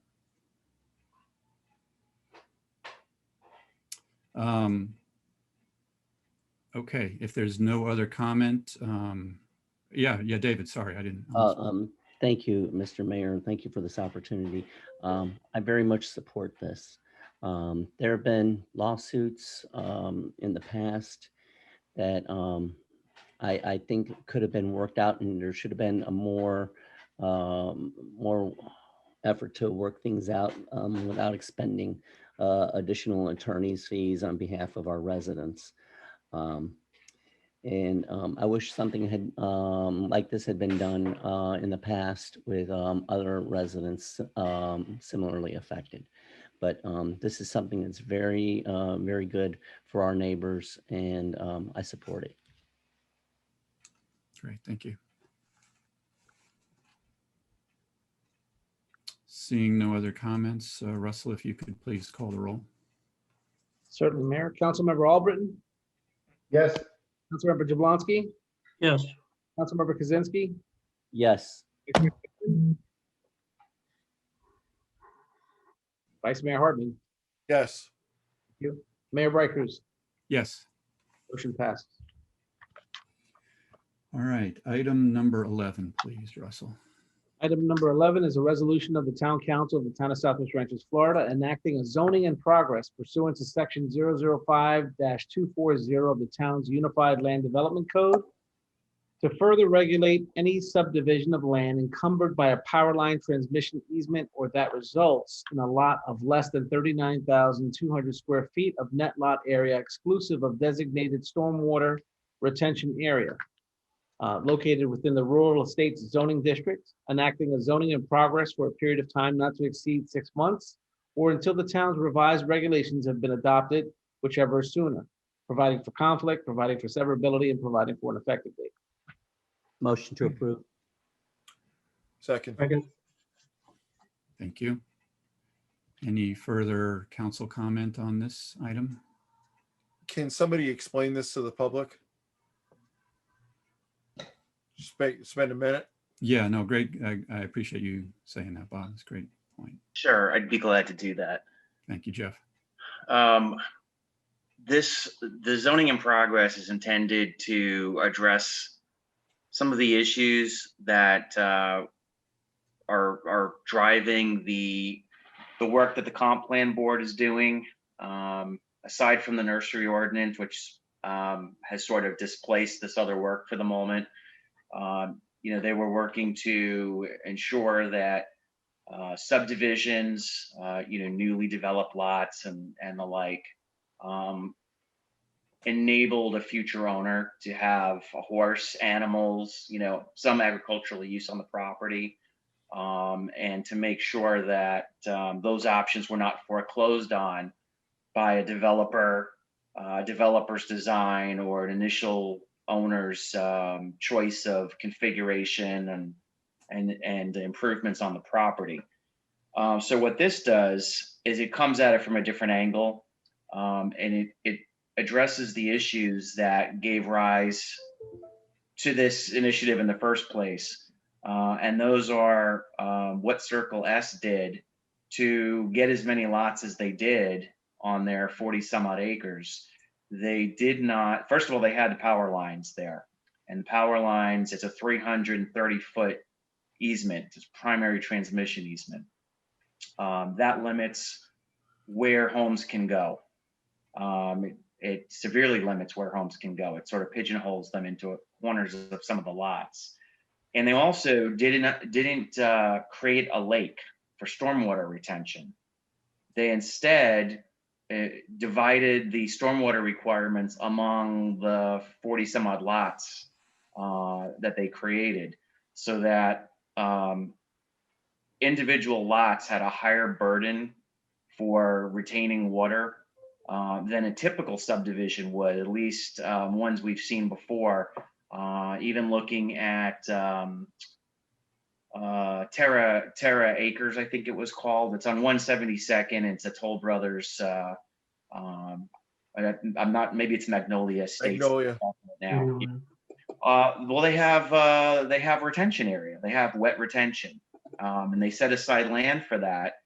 And when you do that, you have more usable lot area for anything you want to do with it, whether it's having animals, or whatever.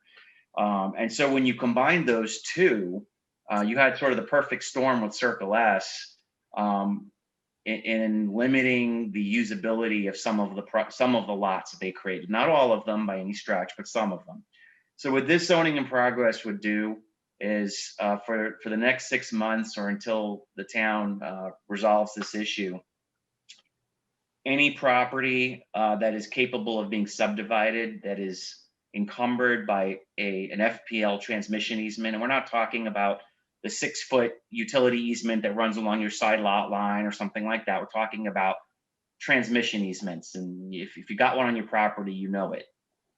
So any property that's capable of being subdivided, but that is encumbered by these FP&L easements, would not be able to move forward while counting the FPL easement towards its net acreage.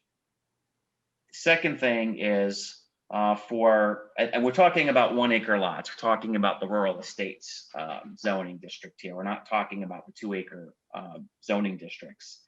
The second thing is in the central Broward Basin, a single family home has to set aside 30% of the lot for dry retention. Now this is, again, an individual lot. If it's part of a subdivision, you want to see the developer set aside a separate common tract, for stormwater retention. You want to have more usable land area for each lot. So what this would do is, in the case of somebody subdividing, at least 90% of the lot would have to be exclusive of drainage easements. And so the idea is to give the town some time, if you do pass the zoning in progress, to determine whether this is something that we want to enact in the code, and to the extent that we want usable land area, to fine tune the amount of usable land area that we want to establish, or any other variables. So that's the intent. It does not affect anybody wishing to build a house on their property. It's only affecting subdivision applications. Excellent. Thank you, Jeff, for that explanation. Okay. I'm going to open up to the public. Is there any public comment on this item? I don't see any, Mayor. Okay. I misspoke. Noel Hollingsworth raising his hand. Okay. Hollingsworth, go ahead. Hello, can you hear me? Yes, we can. Yes. I urge the council to pass this zoning in progress because the Comprehensive Plan Board is in the process of taking a look at this issue, and that there's several competing ideas that are being bounced around, but they have not had time to flesh them out completely. And this will allow them to take care of it, because at this moment, the Comprehensive Plan Board is fairly swamped with things that have to be done, and the time frame is being very short. So urge the council to pass this, and it's only going to be for 6 months, and it'll be taken care of hopefully before that, and you'll be seeing something from the comprehensive plan where we'll take care of the situation. And I am in support of this new idea, and taking my idea that I had published earlier and put that as a second idea. So this is going to be my primary idea that goes forward. And while it's not my idea, I accept it, and I will put it forth to the Comprehensive Plan Board. Thank you. Thank you, Noel.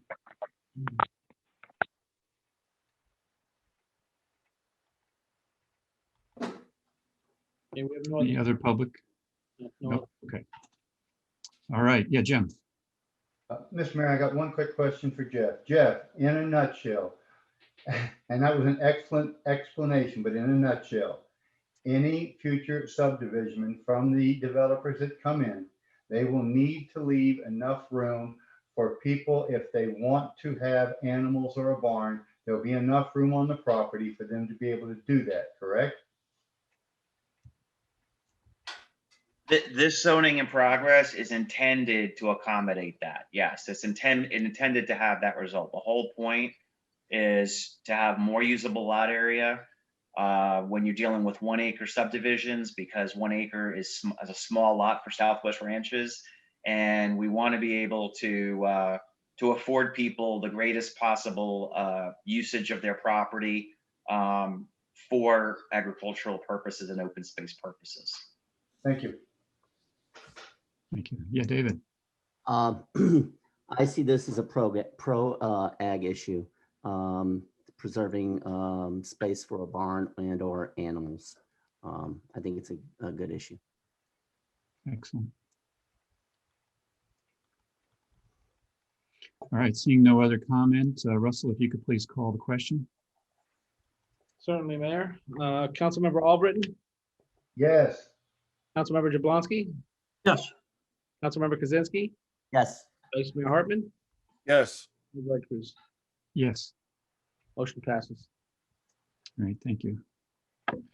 Item number 12, minutes. Motion to approve. Second on both of them. All right. All right. Any additions, corrections on this, either from the council or from the public?